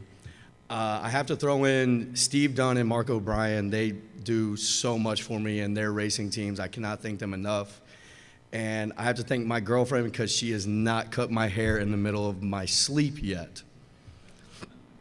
This was, everyone, all the words of praise that I've gotten is nothing short of overwhelming.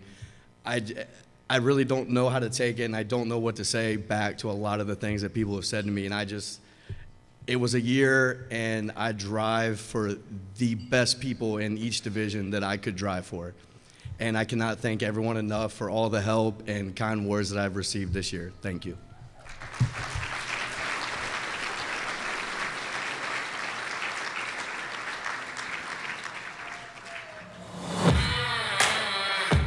Britt Lilly of Millersville, Maryland, and Kevin Smith of Baltimore have raced together since 2013, but they went all out in 2019.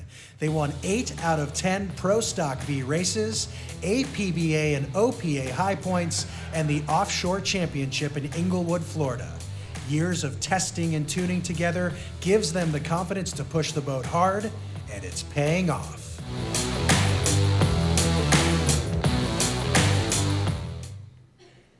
Please welcome Britt Lilly and Kevin Smith.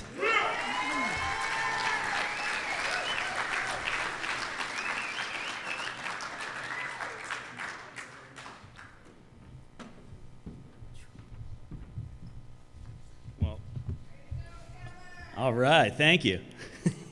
I'll tell you one thing I've noticed about tonight that separates the offshore from the inboard or the hydroplanes. Takes one of you, takes 2 of us to do offshore. So one of the cool things about offshore, you got to depend on each other to make the boat go fast, to perform. And I think one of the cool things about just getting inducted this year is being able to get inducted with Britt this year. My man, Kevin. Yes, sir. But, you know, one thing about the similarities between the hydros and the offshore, I know that my career actually got started in the inboard categories with the J-class hydros, which started out with my nieces and my nephews. And they started out 9, 10 years old. We had a customer of ours who was, he was involved with the J-class, Chuck Warner. And he came up to me one day and he said, "Hey, you got anybody that's in your family, kids, otherwise?" I said, "No, I'm not. I'm smart. I don't have any kids, but, you know, I got some nieces and nephews that are into it." So he said, "APBA has these boats. Bring them down. We're going to get them involved with it." And it was actually at that point, we came down, we went to Kent Narrows. APBA had boats set up for the kids. We set up a couple turn buoys out in the creek. They went out with a little Zodiac and went running around, and they went out and they won some races the next day. I was a pretty proud godfather. And, you know, one of the things that I learned from that was, I didn't learn from it, but it helped me realize that it was a big family sport. And everybody wanted to come together to help the kids out and to help everybody be a part of the racing. And it was right after that that I was like, I'm getting into offshore. So I had already been a little bit involved with it, but that was kind of what, you know, put me over the top. And, you know, pretty much from then on, we got into racing, and Britt and I both grew up on the Chesapeake Bay and been both involved with boating our whole lives, I think, like pretty much everybody here in the room. But it was really APBA that kind of brought everything together with the just racing and with offshore. So with that, I kind of wanted to talk about how we got into racing or boating altogether. Yeah. I kind of wrote something down a little bit more than off the top of my head, but when I started racing, I was probably 3 years old in a cardboard box in the living room. So I've been trying to do this forever. My dad, who's sitting right over here, he's a 2-time Hall of Champion, and I've spent most of my life just trying to follow in his footsteps. Lucky enough that we have a family business that we work on all these high-performance boats, And it is fantastic to be able to do this every day. I got my first boat when I was 6 years old. My dad took a skill saw down the side of a boat that sunk and put an outboard on the back, and there I went. You know, and from being at the shop and being the boss's son, you get to test all the high performance boats. You know, that was about the best time it is to be the boss's son. Any other time it might not be so good. You know, I started out as a mechanic, moved into doing all the paint work, and I raced my first race in 2007 with my dad. I figured that having a legendary throttle man on my side that I shall never lose. The beginning was like that, and in 2013 I bought my own boat from my mom's support, which is very weird. She normally tells me that winning isn't everything and you're only out there to have fun. I still tell her to this day that I have fun while I'm winning. This is you know, my adventure continued, racing now with my dad. We eventually got the boat to run the way it was supposed to be and got back up on top. From retiring, my dad going back into retirement and running with my man here, we have been lucky enough to find ourselves all the way here. This has been a lifelong dream of mine, something that my dad has only talked about as his utmost accomplishment, and I couldn't be more proud to be here today in his honor. I love you, Dad.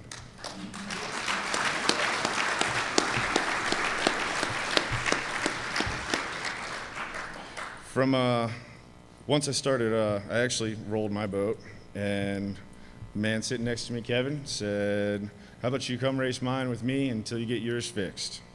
I thought he was not thinking correctly, but wow, I'm glad that happened.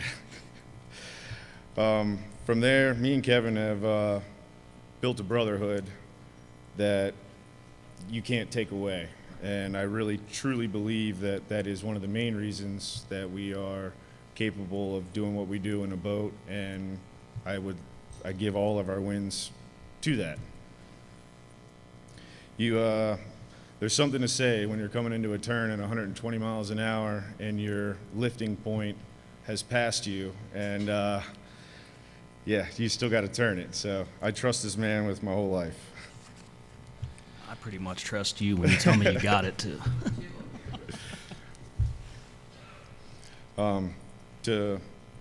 Again, like I said, this is a dream of mine, and I'm sure Kevin's too. And I just really can't thank APBA enough for you know, inducting us here and being here tonight. Thank you, everybody.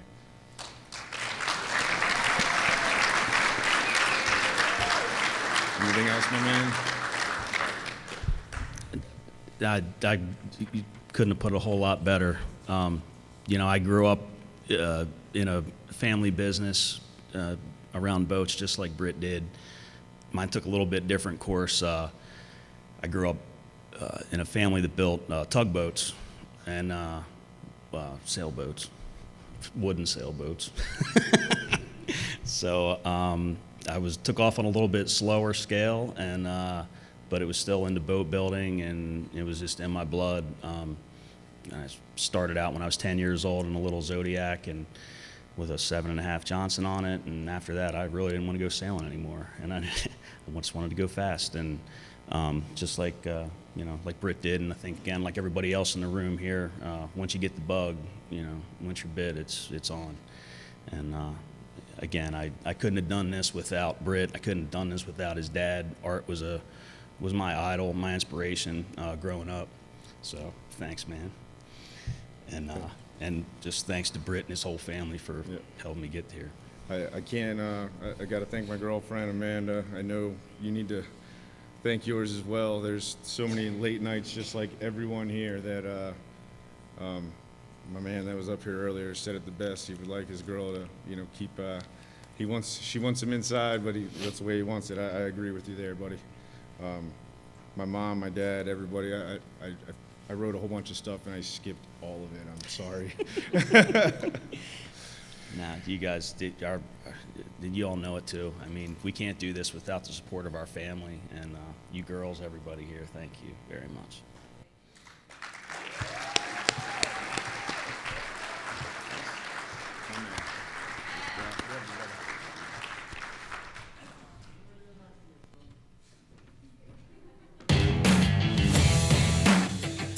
The 2019 Class 6 champion, number 622 Rum Runner New Wave Marine, closed out the season with a whopping 791 points. It was driver Michael McColgan of Pasadena, Maryland, and Francis Velutato Jr. of Gibbstown, New Jersey on the throttles. They took the checkered flag at Cocoa Beach and followed up with victories in Point Pleasant Beach, New Jersey, and St. Clair, Michigan. Mike is in his 4th year of racing, Fran in his 3rd and first full year. We can't wait for 2020. Hammer down. Please welcome Mike McColgan and Fran Velutato. Welcome.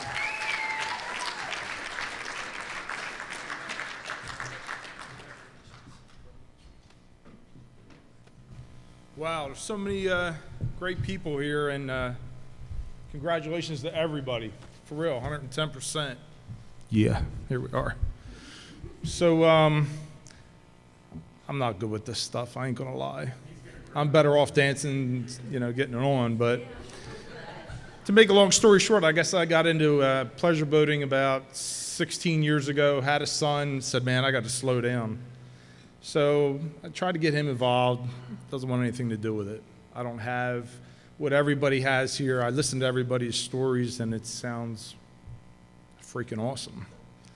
I got into going to Key West and watching everybody race, and I kept saying, damn, I need a bigger boat. Went, 2, 3, 4, 5 times. I went from a 21 to a 26 to a 27 to a 38. Now the 38 sits, and I'm in a 26 with this gentleman over here. Once again, everybody has that family backing them up, and it looks awesome. But the family that I have is, I'm not going to cry. I'm not. No, I'm not. But it's seriously, I talk to this guy every day. I'll even get text messages like, you're old as dirt. I don't even respond, just because, 10 years in difference. But I've learned so much in such a short amount of time, going from drag racing, want nothing to do with a car ever again. I'm hard on myself. I wish I would have did this 20, 30 years ago. Now I'm 39. Yeah. Plus 10. Nah, I'm 45.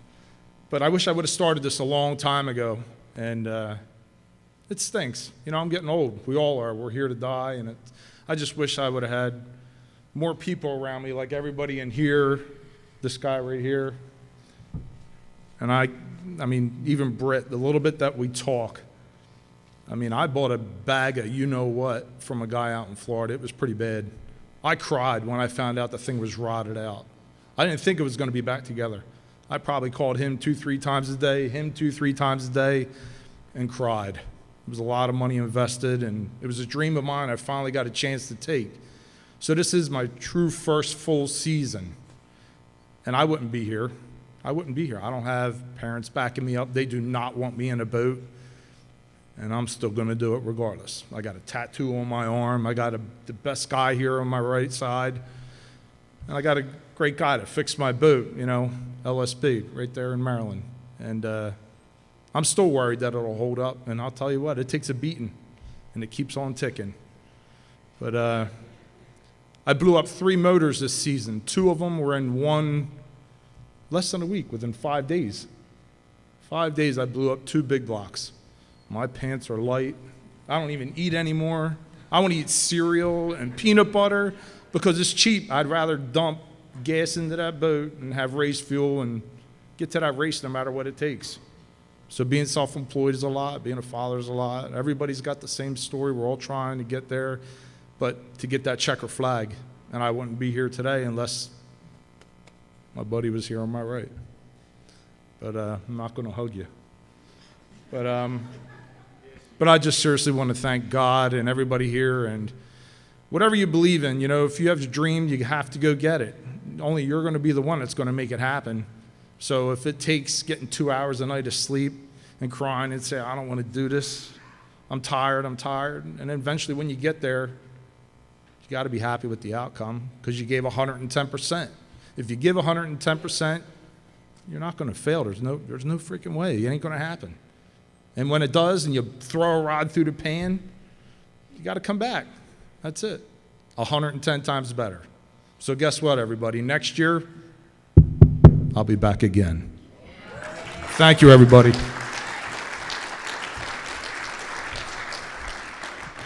Man, I don't know how to follow that. I mean, that was deep. I'm going to keep it real short. First, I'd like to thank APBA. Of course, weren't for you, we wouldn't be here. I'd like to thank my girlfriend. Unfortunately, she couldn't make it. I'd like to thank this man for giving me a shot. He didn't even know me. First race we were ever at, he was looking for a guy to drive his boat, and I said, yeah, I'll do it. Why not? I didn't even drive boats at the time. I was throttling, so he was as dumb as I was for, starting it. And, I know you guys are, we're a little outnumbered here. We only got a small table of offshore here, but, our family is just like your family. The stories that you guys share are the same stories that we share, and it means a lot. I'd really like to thank the Lilly family. A couple years ago, I was just some guy that liked to work on boats. He opened the door and said, your shop's my shop, man. And here I am 80 hours a week later, grinding my life away. Yeah, don't tell my boss I'm there that much, but no. So I'm going to keep it short. Thank you, everybody, and thanks, Fran, for giving me a chance.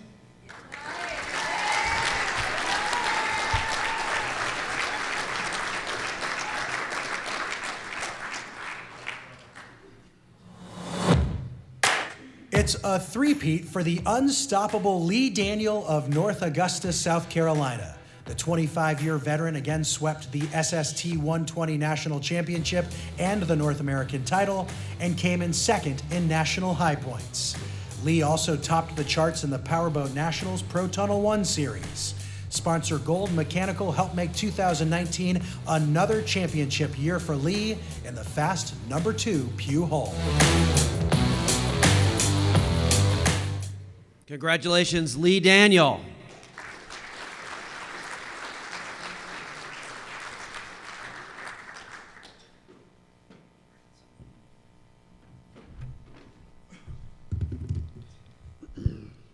So, first thing I'd like to do is thank everybody from APBA, all the volunteers, everybody that's brought us here this weekend, worked hard, set the tables. I've seen everybody work. I've been to some meetings this year, and I think everybody needs a round of applause, please.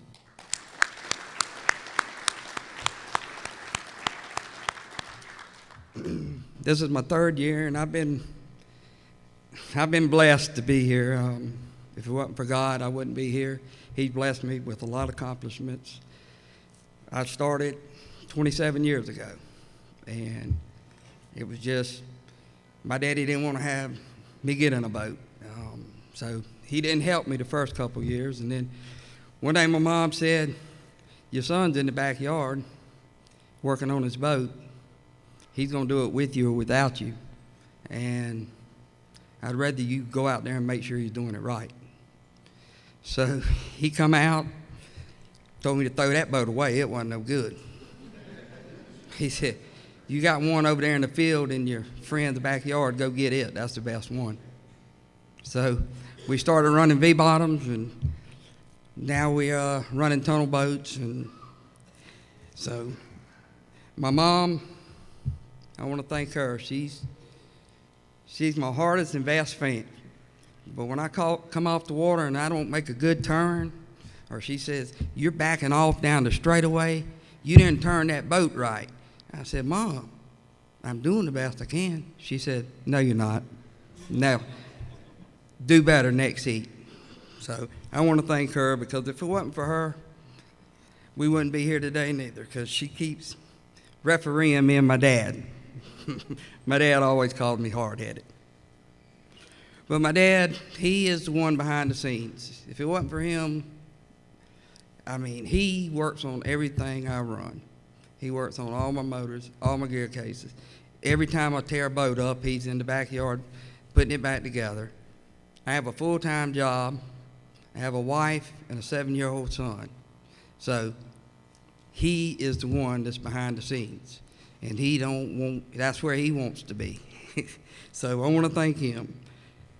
Now, my wife and my son, they mean everything to me. I don't know how my wife puts up with it, but I'm in the shop every evening after work, and every weekend me and my boy goes. And she puts up with a lot, and I want to thank you for that. As for my little boy, he loves boat racing. He might not love being at the pits with me, but he likes being in the pits with everybody I compete with. That brings me to a little story. I seen these little chocolate boats on the table today. One day I was in the kitchen, and I heard him. He was in there playing in the den, and he said, 1 minute, drivers, 1 minute. Then he said, 50 seconds, drivers, 50 seconds. So I heard him counting down, and he counted down. He said, the flag's up. Then he said, the flag dropped. And I heard him racing his little boats around in the floor. And all he could talk about was Jeff Reno, Ashton Rinker, Mark Jacobs, Jamie Duran. So he got finished with his race, and he said, Jeff Reno won. And I walked in there, and I said, Lake, I don't ever get to win. He said, Daddy, don't you think you've won enough? And I said, you're right. So he is, so I got a few people that, if without them, they help me at home and they travel with me. I got my brother-in-law, Jeffrey Lewis. He's on the radio. He's with me, backing the boat in, pushing it out. I got friends, Brandon Warnock, Chip Wavero. They're there at the races with me. I got Scotty and Dale Schofield. They're from Ohio, and they've been following me for years, and they come to every race. So I want to thank everyone for being here tonight, being a part of boat racing, because if y'all wasn't here, we wouldn't be here. So I want to thank everybody.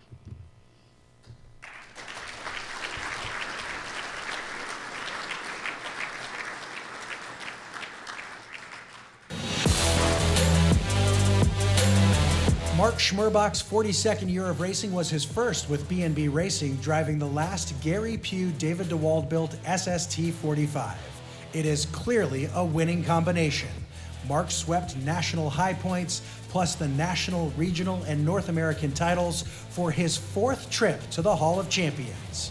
Mark also won the NGK F1 Series Formula Lights high points. That makes one amazing season. I remember this guy as Mr. B-Stock Hydro. Please welcome Mark Schmerbach.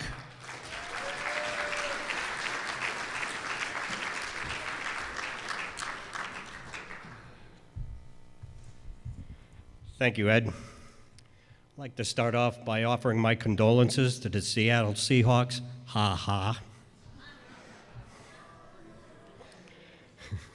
I want to thank APBA, the Hall of Champions Committee, officers, officials, for having the APBA Awards Banquet at the national meeting. I am very humbled because I personally know how hard it is to be inducted in the APBA Hall of Champions. And I do understand what it means to receive one of the highest awards our sport has to offer. At the end of the 2017 season, I was approached by 2 brothers, Rick and Roger Babalik from Texas. They wanted to form a new tonnable racing team and call themselves the 45 B&B Racing, which runs the 45 class. They added a little enticement by asking me to drive a brand new Pugh tunnel boats. Then they asked me, who should we get? I said, David Spud Hemp. I can't say enough for his contributions and his expertise that he brought to the team and how he helped out Rick and Roger. We needed another crew member. I volunteered Chris Horner from Texas, another valuable crew member that helped us out at the races and testing. I felt at the time, after we started putting everything together, we might have something here, and even more so now. Rick and Roger have a lot to be proud of because they built one heck of a race team by proof of what the team accomplished right out of the box in 2019. Can't wait for 2020. I have to thank Tim Siebel and John Schubert for putting on a Class Act race series, the NGK F1 Tunnel Boat Series.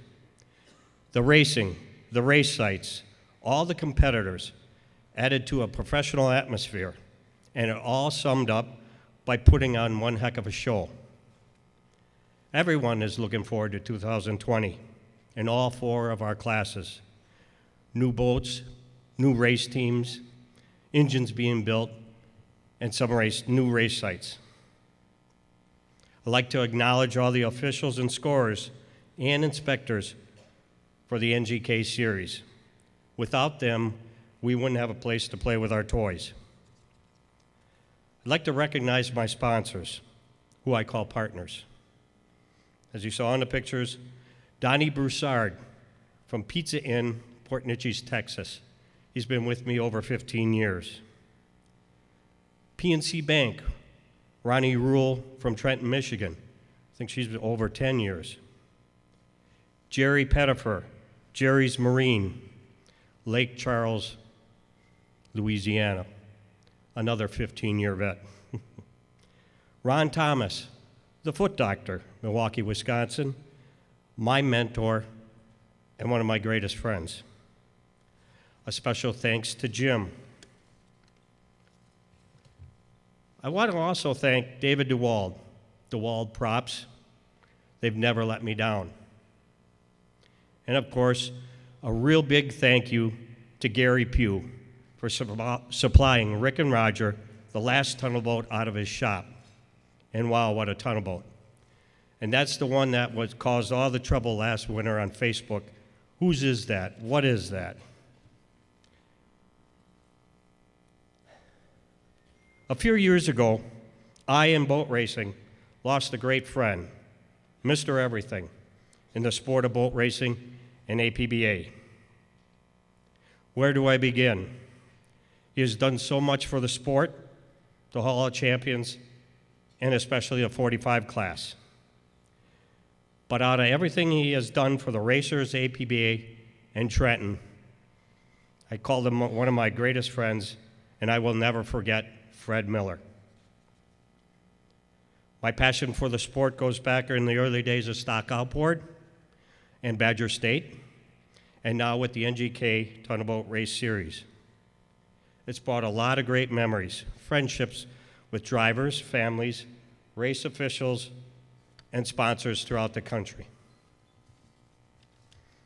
In closing, I can't say enough for the opportunity Rick and Roger Bobolic from B&B Racing have given me and in allowing me to drive an awesome tunnel boat. It was them, along with everyone I mentioned tonight, that deserve mostly all of the credit for me standing here tonight. Thanks. Right.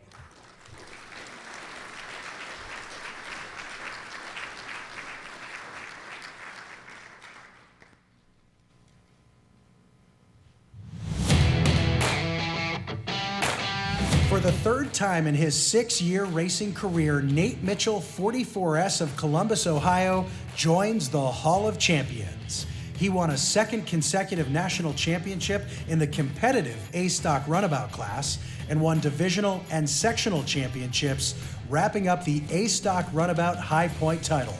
To top off a great season, Nate added the high point and sectional titles in A-Stock Hydro. Please welcome Carissa's brother, Nate Mitchell.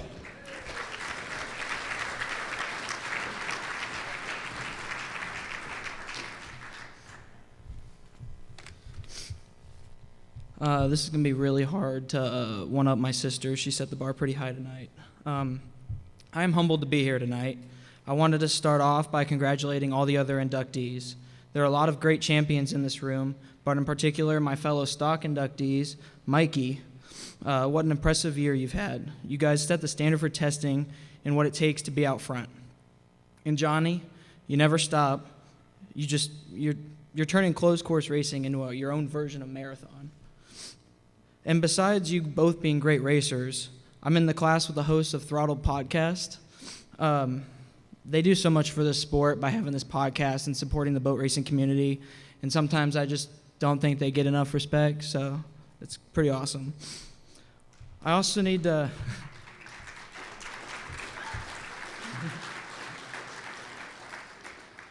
I also need to send a special thank you to my lacrosse coach back home, Coach Saint. He let me miss practice to be here. I have to give my sincere thanks to all the individuals, families, and teams who helped me along the way during my 2019 campaign. First, I have to recognize my family. My father, who goes above and beyond to make sure that we get on the water every weekend. And my mother. She works so hard to make sure all the little things and behind-the-scenes tasks get done. She is more than the best mom I could ask for. She is one of my best friends. And thank you to my sister and fellow inductee, Carissa. If anyone has a little sister, you know how hard they drive your competitive edge. Not only does she manage to push my buttons all the time, an example is her strange addiction to Ariana Grande, but that's besides the point. She manages to make me a better brother and a better person. Thank you guys. I need to thank my boat builders, Dave Bennett and Jason Dirksen. Not only do you build the fastest boats, but you also make them look like pieces of art. And Ed Running and Sidewinder, thanks for building a great outboard racing motor. There are so many other individuals and families who had a huge impact on me this past season. I wanted to start off with like the turning point this past season.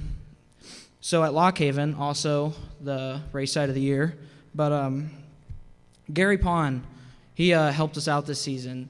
So I went out, I was racing A Hydro and A Runabout that weekend, and I go out in the first heat of A Hydro, and the motor shuts off right after getting on plane, and I had no clue what was going on.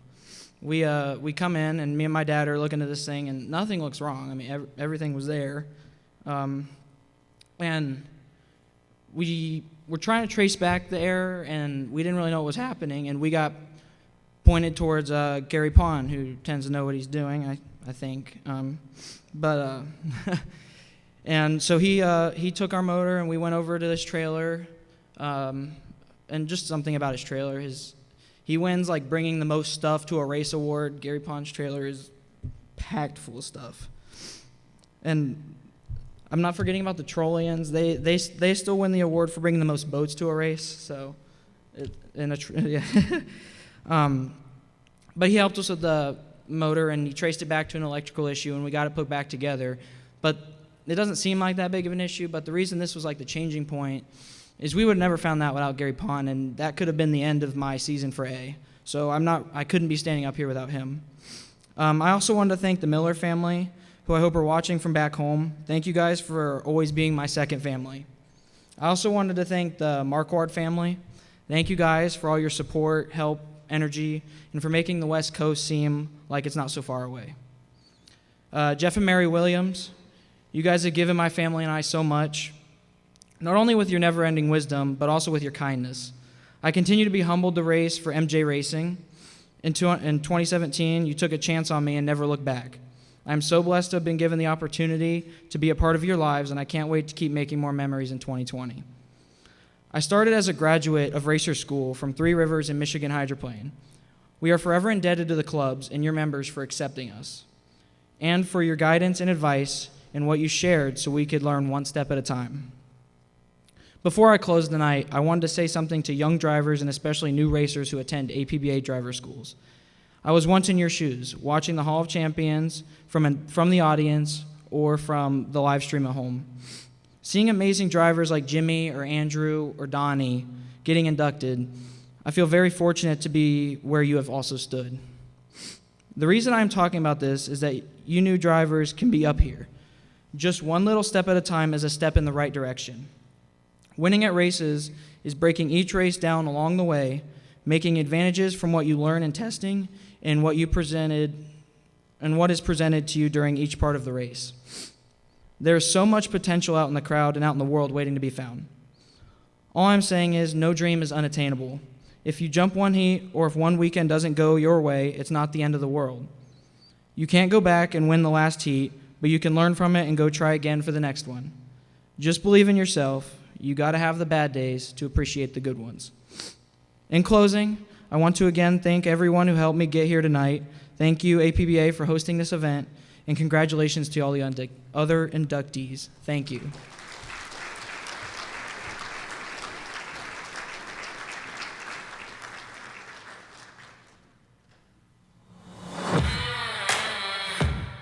And Mikey's back. Mikey Pavlik, 225V from Illinois, repeats his starring role with decisive wins in 3 hotly contested stock outboard classes, 20 SSH, 300 SSH, and C Stock Hydro.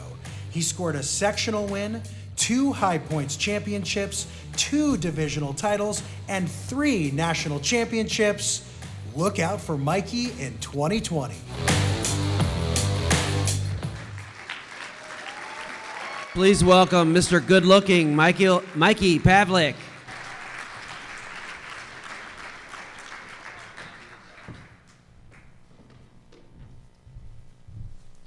So we were kind of sitting over there in that holding pen.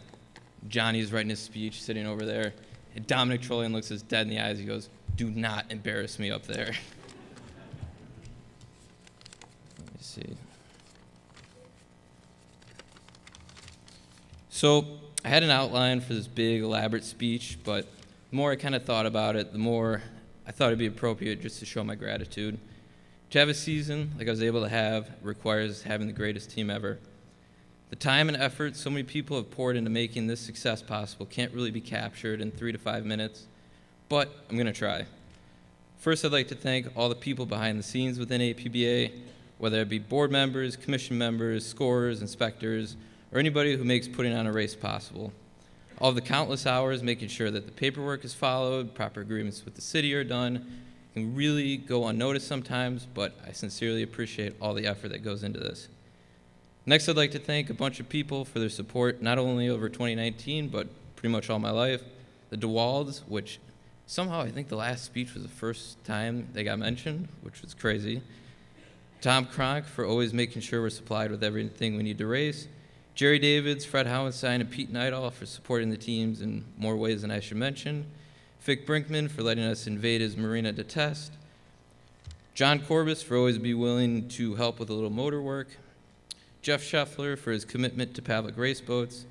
Jim Sobel for being the most ridiculous person I've ever met.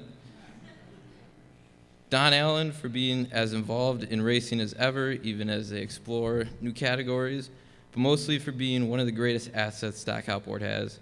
Don's leadership in putting on Wakefield and helping Jeff Brewster corral the SORC is so valuable, and really appreciate that, Don. Donnie Allen, I was going to thank him for being a mentor, teaching me how to race, or all that lame stuff, but I really need to thank him. I somehow showed up to the Nationals without a prop nut, so I need to thank Donnie for hooking that up. I really appreciate that. The Olson, Falzer, Sweeney, Peters, and Hearn families for lending me plenty of equipment over the years, but also for their unwavering support and encouragement. In particular, I'd like to thank Mac Falzer for not asking any questions when he helped me tear down an inspection at the Nationals. Jerry Gravison for his endless propeller knowledge. All of my extended family for being the best fan club I could ask for. It's extra cool being able to have some success racing, knowing they're just as passionate about racing as you are. All of my grandparents are my biggest supporters, and it means so much to me when they travel for days just to watch Jared and I race for 10 minutes. Chris Fairchild for being the most selfless person I know. Chris is willing to help or mentor literally anybody from any category or area of the country. He's willing to do anything for anyone, and I think we're definitely in good hands with him as our new leader. My brothers Will and Ben for their constant support of the team and how fun it is when they join us. It really made my year having them at Wakefield, being able to hang out with those guys. My mom for being incredibly supportive of mine and my dad's obsessive nature towards racing and all the time we spend working on it. Couldn't do it without you, Sherdog. My brother Jared for always being the first person to lend a hand in the shop or hold a boat while testing. I would also like to thank him for racing AX and A, because the second I give him the Yamato stuff, I'm cooked. That's my last speech when he takes it over. Last person I'd like to thank is my dad. Every year he keeps adding more and more to his repertoire. 2018, he was doing boats and motors, and he started doing props, started doing this and that. Sometimes I just kind of laugh. He makes it look so easy to work on this stuff. Every component of every rig I race was done entirely by him, but that's not really why I want to thank him. I mostly want to thank him for being my dad. He's my best friend, and I love all the time we get to spend together working on boats. Over time, we'll forget about the individual races or the boats we built, but the days at Depew where me, him, and Jared try to see who can test the longest on the 135-degree day, or us driving through the night to surprise Johnny at Millville, is something I'll always cherish, and I wouldn't want to do it with anyone else. And with that, we're on to 2020.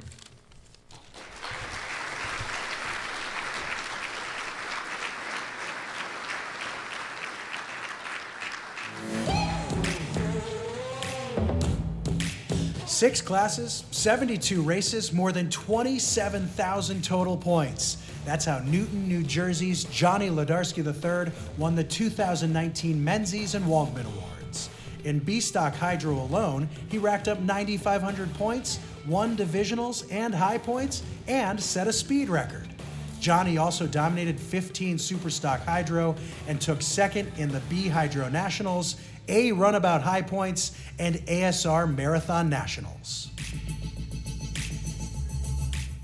Congratulations, Johnny Wodlarski.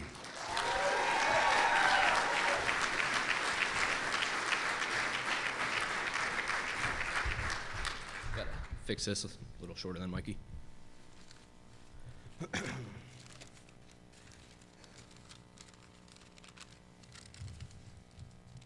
So I was looking at the program and I noticed, I thought it'd be, towards the front this year, and I'm towards the back, and figured keep the audience here, put the best in, here we are. I'm looking at the fellow inductees in the outboard classes, and when did I get old? I'm the oldest guy in it right now, besides Austin and John. We have a future in front of us, and it's bright, so thank you. Getting the jokes out of the way, and I'll get into serious stuff. I'll never get a chance to drive an Unlimited, or, who knows, but like Mike said, he got a shot, and but I can say I have beaten Jimmy Shane in an A Hydro, but I haven't beat Andrew Tate. So the hardest thing about putting this speech together is trying to fit a whole year into 5 minutes.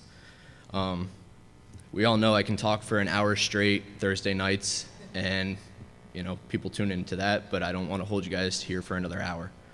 2019 started out like any other season. I loaded up my van, packed the trailer in early April, and I got home in October, and I didn't know what happened in between.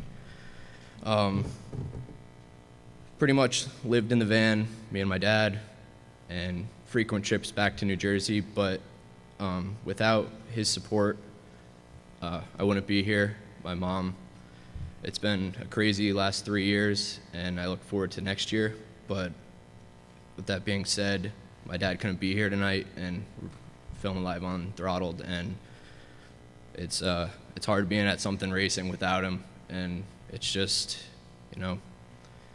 we're a family, and I don't know, I couldn't do it without him. Getting through this, stand up here, I'm pretty honored. It's a big deal, it's the highest level you can get in APBA, but there's a huge group that helped me get here. I won't go through bit by bit how they helped me get here because I will fill that hour. But first off, Mom and Dad, thank you. My sister, Amanda, her husband, Dan, Caleb, the future of Woldarski Racing. Rich, Sherry, and Dylan, Ed Runny, could spend an hour talking about how you guys helped me. Max Cara, Scoop, Jerry Davids, Paige, Cassie, Callie, Rick Fales, and the following families, because there's a lot of people in each family and we'll be here a while.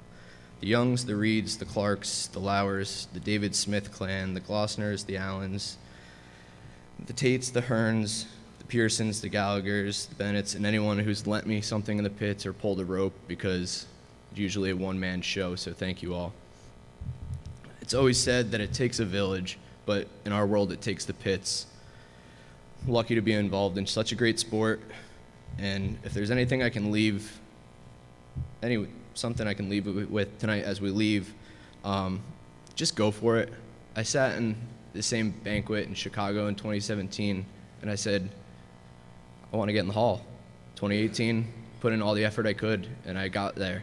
And I said, at Orlando, I was leaving, I said, I want to get in the hall again. And I went and did it. There's nothing, just put everything aside. Spend a summer with your family. It's worth it. Because in the end, we're all going to have the memories, and they're going to be there. And even if you don't get in, it's worth it. I've spent the last 3 summers with my dad. I don't know how much longer he'll be around, but I'll have those pictures. I'll have those memories. That last picture, it's what it's worth. It's what we're here for. It's a family sport, and that's why I keep doing it. Trying to not choke myself up. But it's not the final destination. It's how you get there. And I'll tell you what, it's been a great one, so thank you.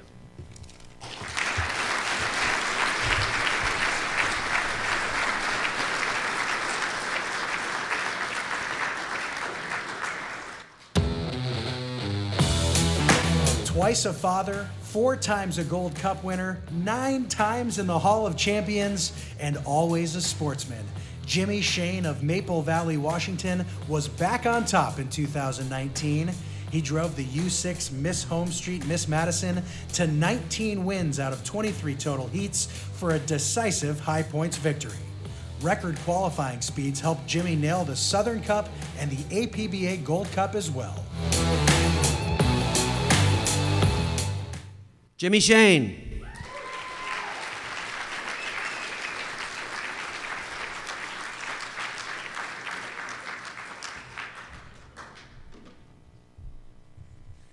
Good evening, everyone.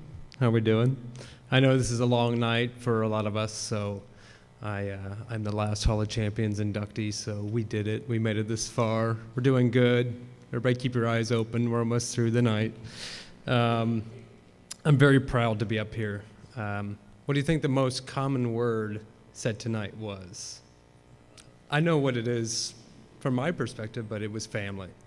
Family was the #1 word said up here tonight from everybody that was on the stage.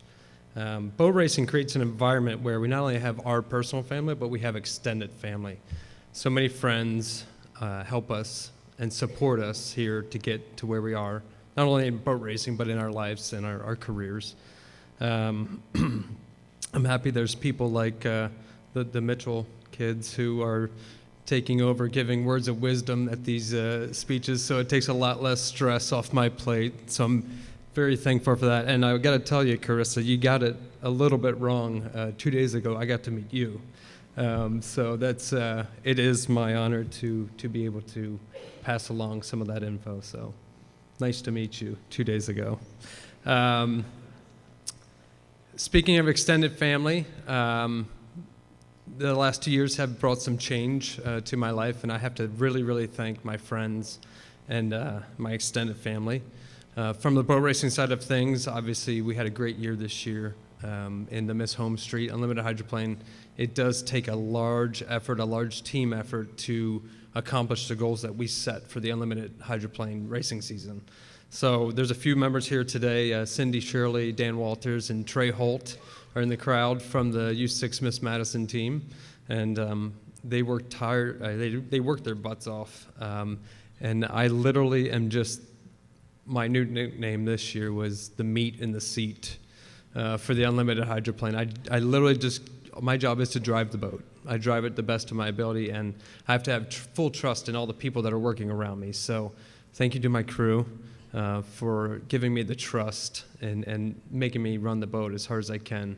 I have to thank, obviously, the team manager, team owner, Charlie Grooms, Bob Hughes, City of Madison, Indiana, Home Street Bank. Without them, we would not be able to race our lovely blue and white boat. Part of my other job is trying to keep the sponsors happy, so I get to do some events throughout the off season to keep the sponsors happy, and that's okay with me. I like doing those things. Obviously, friends that have helped me along the way, especially the last couple of years here, Joe Perkins, Jeff Bernard, a few of the people that I knew that I could just pick up the phone and call anytime I needed to just talk to somebody. And I really want to thank you guys for providing that support. Now I'm going to get to the core value of why we're all here, and that is family. It truly is family. I'm blessed to have my entire family on the Shane side of things in the crowd tonight. You've heard our names throughout the night, but I would not be here if it wasn't for what my parents did for me, my mother and father. We were raised in a very unique environment back in Havre de Grace, Maryland, and I would not change it for the world. I want to thank you guys so much for all you did for us, and I'll always appreciate all of that. I have my brother-in-law, Adam, and my sister, Kelly, and I'm actually going to remember to thank Kelly this year because I forgot her a few of the years. On that note, I want to share a quick little story about Kelly from the family side of things. As you know, we're all very competitive in this room. We're all racers. We want to compete. We want to win. We grew up in a family business where we spent almost 24 hours a day together. Do you know what it's like to be in that environment where you're around each other that long? It creates tension. There's one particular story where I remember where Kelly and I, obviously we're very competitive growing up, but Kelly and I, we were probably about 11 or 12 years old, 11 and 13. We got into the biggest fight you could ever imagine a brother and sister get in. My parents had just remodeled the house back home, and at the end of the fight, I picked Kelly up and I literally threw her through the wall. And what happened was it left a perfect butt implant in the drywall at our house. And we're only 11 and 13 years old. It's only about 2 foot off the ground, this big butt implant in the drywall. And so Kelly and I, we look at each other, we're like, what are we going to do? They just did all this work. They just repainted the walls. We grabbed one of our racing pictures of my dad racing. We pounded a nail in the drywall, and we hung a picture of my dad's race boat about 2 foot off the ground right in the middle of the hallway.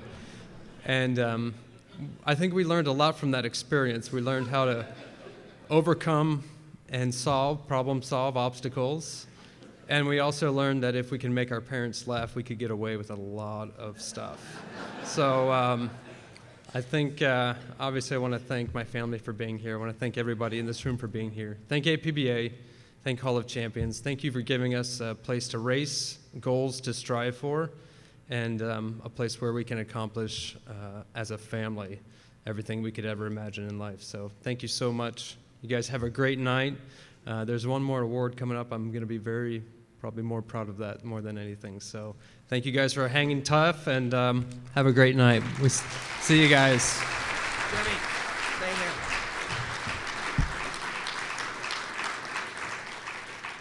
Congratulations, everyone. But I don't want to close the night out without mentioning one name that was only mentioned once tonight, but is the entire reason that all of us are here tonight.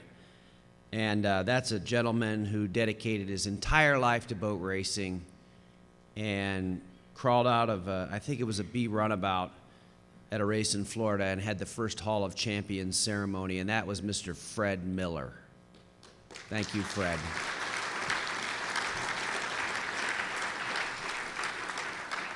So now that we're finished honoring the champions for 2019, we have one last service award, and before I begin that, I'd like to invite up Stuart, Shane, and Kelly, and Adam. Please come up.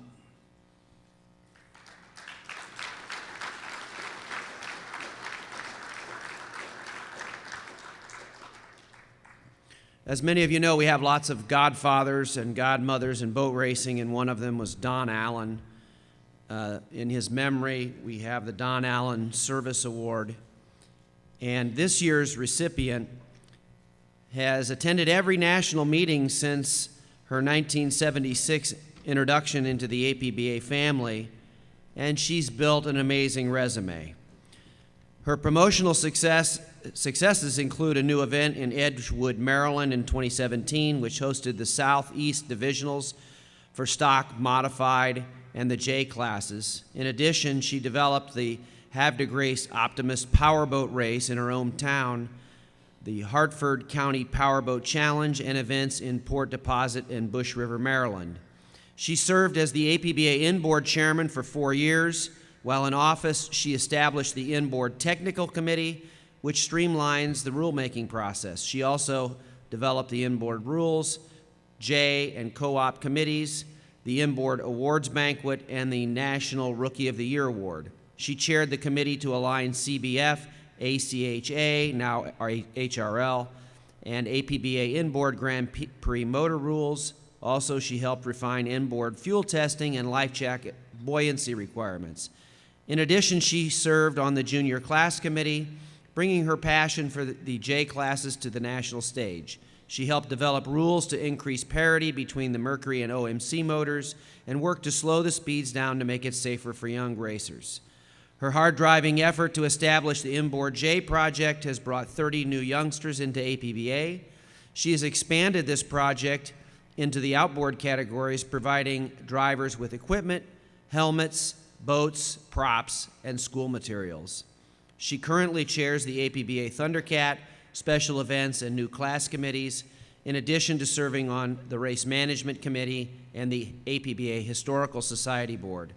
Her decades of work in Region 4 include serving as Region Chair, Vice Chair, Scorer, Secretary, Treasurer, Inboard Chair, Inboard Commissioner, Race Director, and Referee. She helped acquire and maintain the region's scale cart, safety boats, inboard equipment trailer, and first digital clock. She earned the 2003 Bruce Broussard Award and Region 4's Red Petrus Award. This recipient is knowledgeable about the design and building of race hulls, propellers, and motors. Her successful racing history includes world records, national high point honors in the inboard 1.5 liter class. While she campaigned her boat, she let an untold number of people drive it, introducing them to boat racing. Many of those drivers are still involved with the APBA to this day. She helped her husband win high points and national championships as well.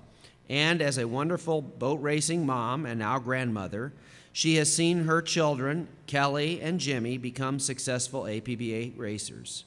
Once, when all 4 of them raced, she said it was a free-for-all on the race course. But off the race course, we were and are Team Shane.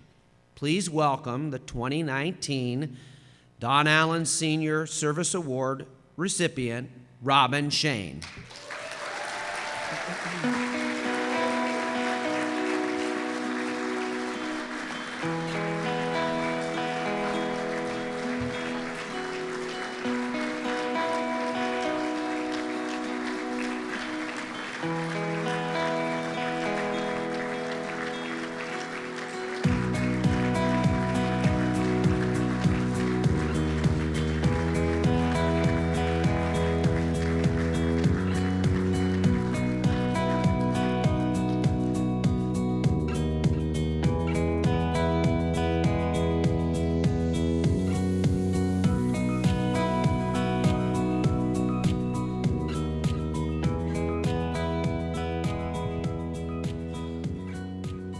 You know, now I'm all screwed up. Because when I was going through the program, I was like, okay, and I had the speech in my little notes and everything. I'm like, oh, I guess I screwed up, I guess they forgot about me.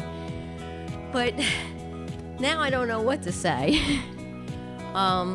It is truly, like Jimmy says, family. I got introduced by meeting that man right over there on a blind date Our second date was in the garage, and he decided that I want to paint my boat for the new season. So he handed me a power sander, and he says, just sand the paint off. He did not tell me to move it. So I stood there, and I went through 3 piles of paint. Now, I don't know how many people know about wood, but you don't go through 3 plies of of wood. Now, I do know now about scarfing, wood, composites, and things like that, but that's because as a family, we learned to build our boats, build our motors, and just work together as a family. And truly, I had so much fun with it that I wanted to just try to share it. So we were at our boat race. We had sold our T-boat to a person up in Canada, and we went to our first combined outboard inboard event, and we had sold it to Bob Abbott's son, Jonathan, and he started out in J, and I noticed there was two sets of pits. We had the outboard pits, and we had the inboard pits, and this poor boy was going from the outboard pits, went over to race the inboard, and then going back to the outboard pits because that's where his friends were. And that's what gave me the idea of, like, if we could bring J's to the inboard category, we could keep people within the inboard because they would just move right on up. And that's basically how it got started. But it wasn't just me. It was Matt D'Agostino. It was Gary Pond. It was Jimmy Kelly Stewart. It was buying the Swordson's boats. It was a group effort, and I think it's paid off, and I think it was really the first introduction to really what driving schools could be. And I think that's where we could go and move forward and keep sharing all this knowledge in this room and pass it on to as many people as possible. Because if you could feel what's in my heart right now, and I know you guys can, but it's just wonderful to share it and expand it to as many people as possible within this world. And I know it's a long night. My speech is all messed up, and I'm sorry, but I love you guys. I love my family. I love this sport. I love the passion that's around because it's in every category, and if we could spread it further. One thing I do want to say, when we started, Gary Romberg was the one to the old man who, when I applied for the grant, they were like, we don't know what you're talking about. You need to talk about it a little bit more. They made me come back the next day, but Gary met with me and says, here's what you need to do. Here's what you need to say. He had the same vision that I did. And so I thank Gary for that. So we all know what comes around goes around. So the better we push ourselves out there, show this sport off, show what it does. It keeps families together. It keeps hearts together. And it's just wonderful. Thank you.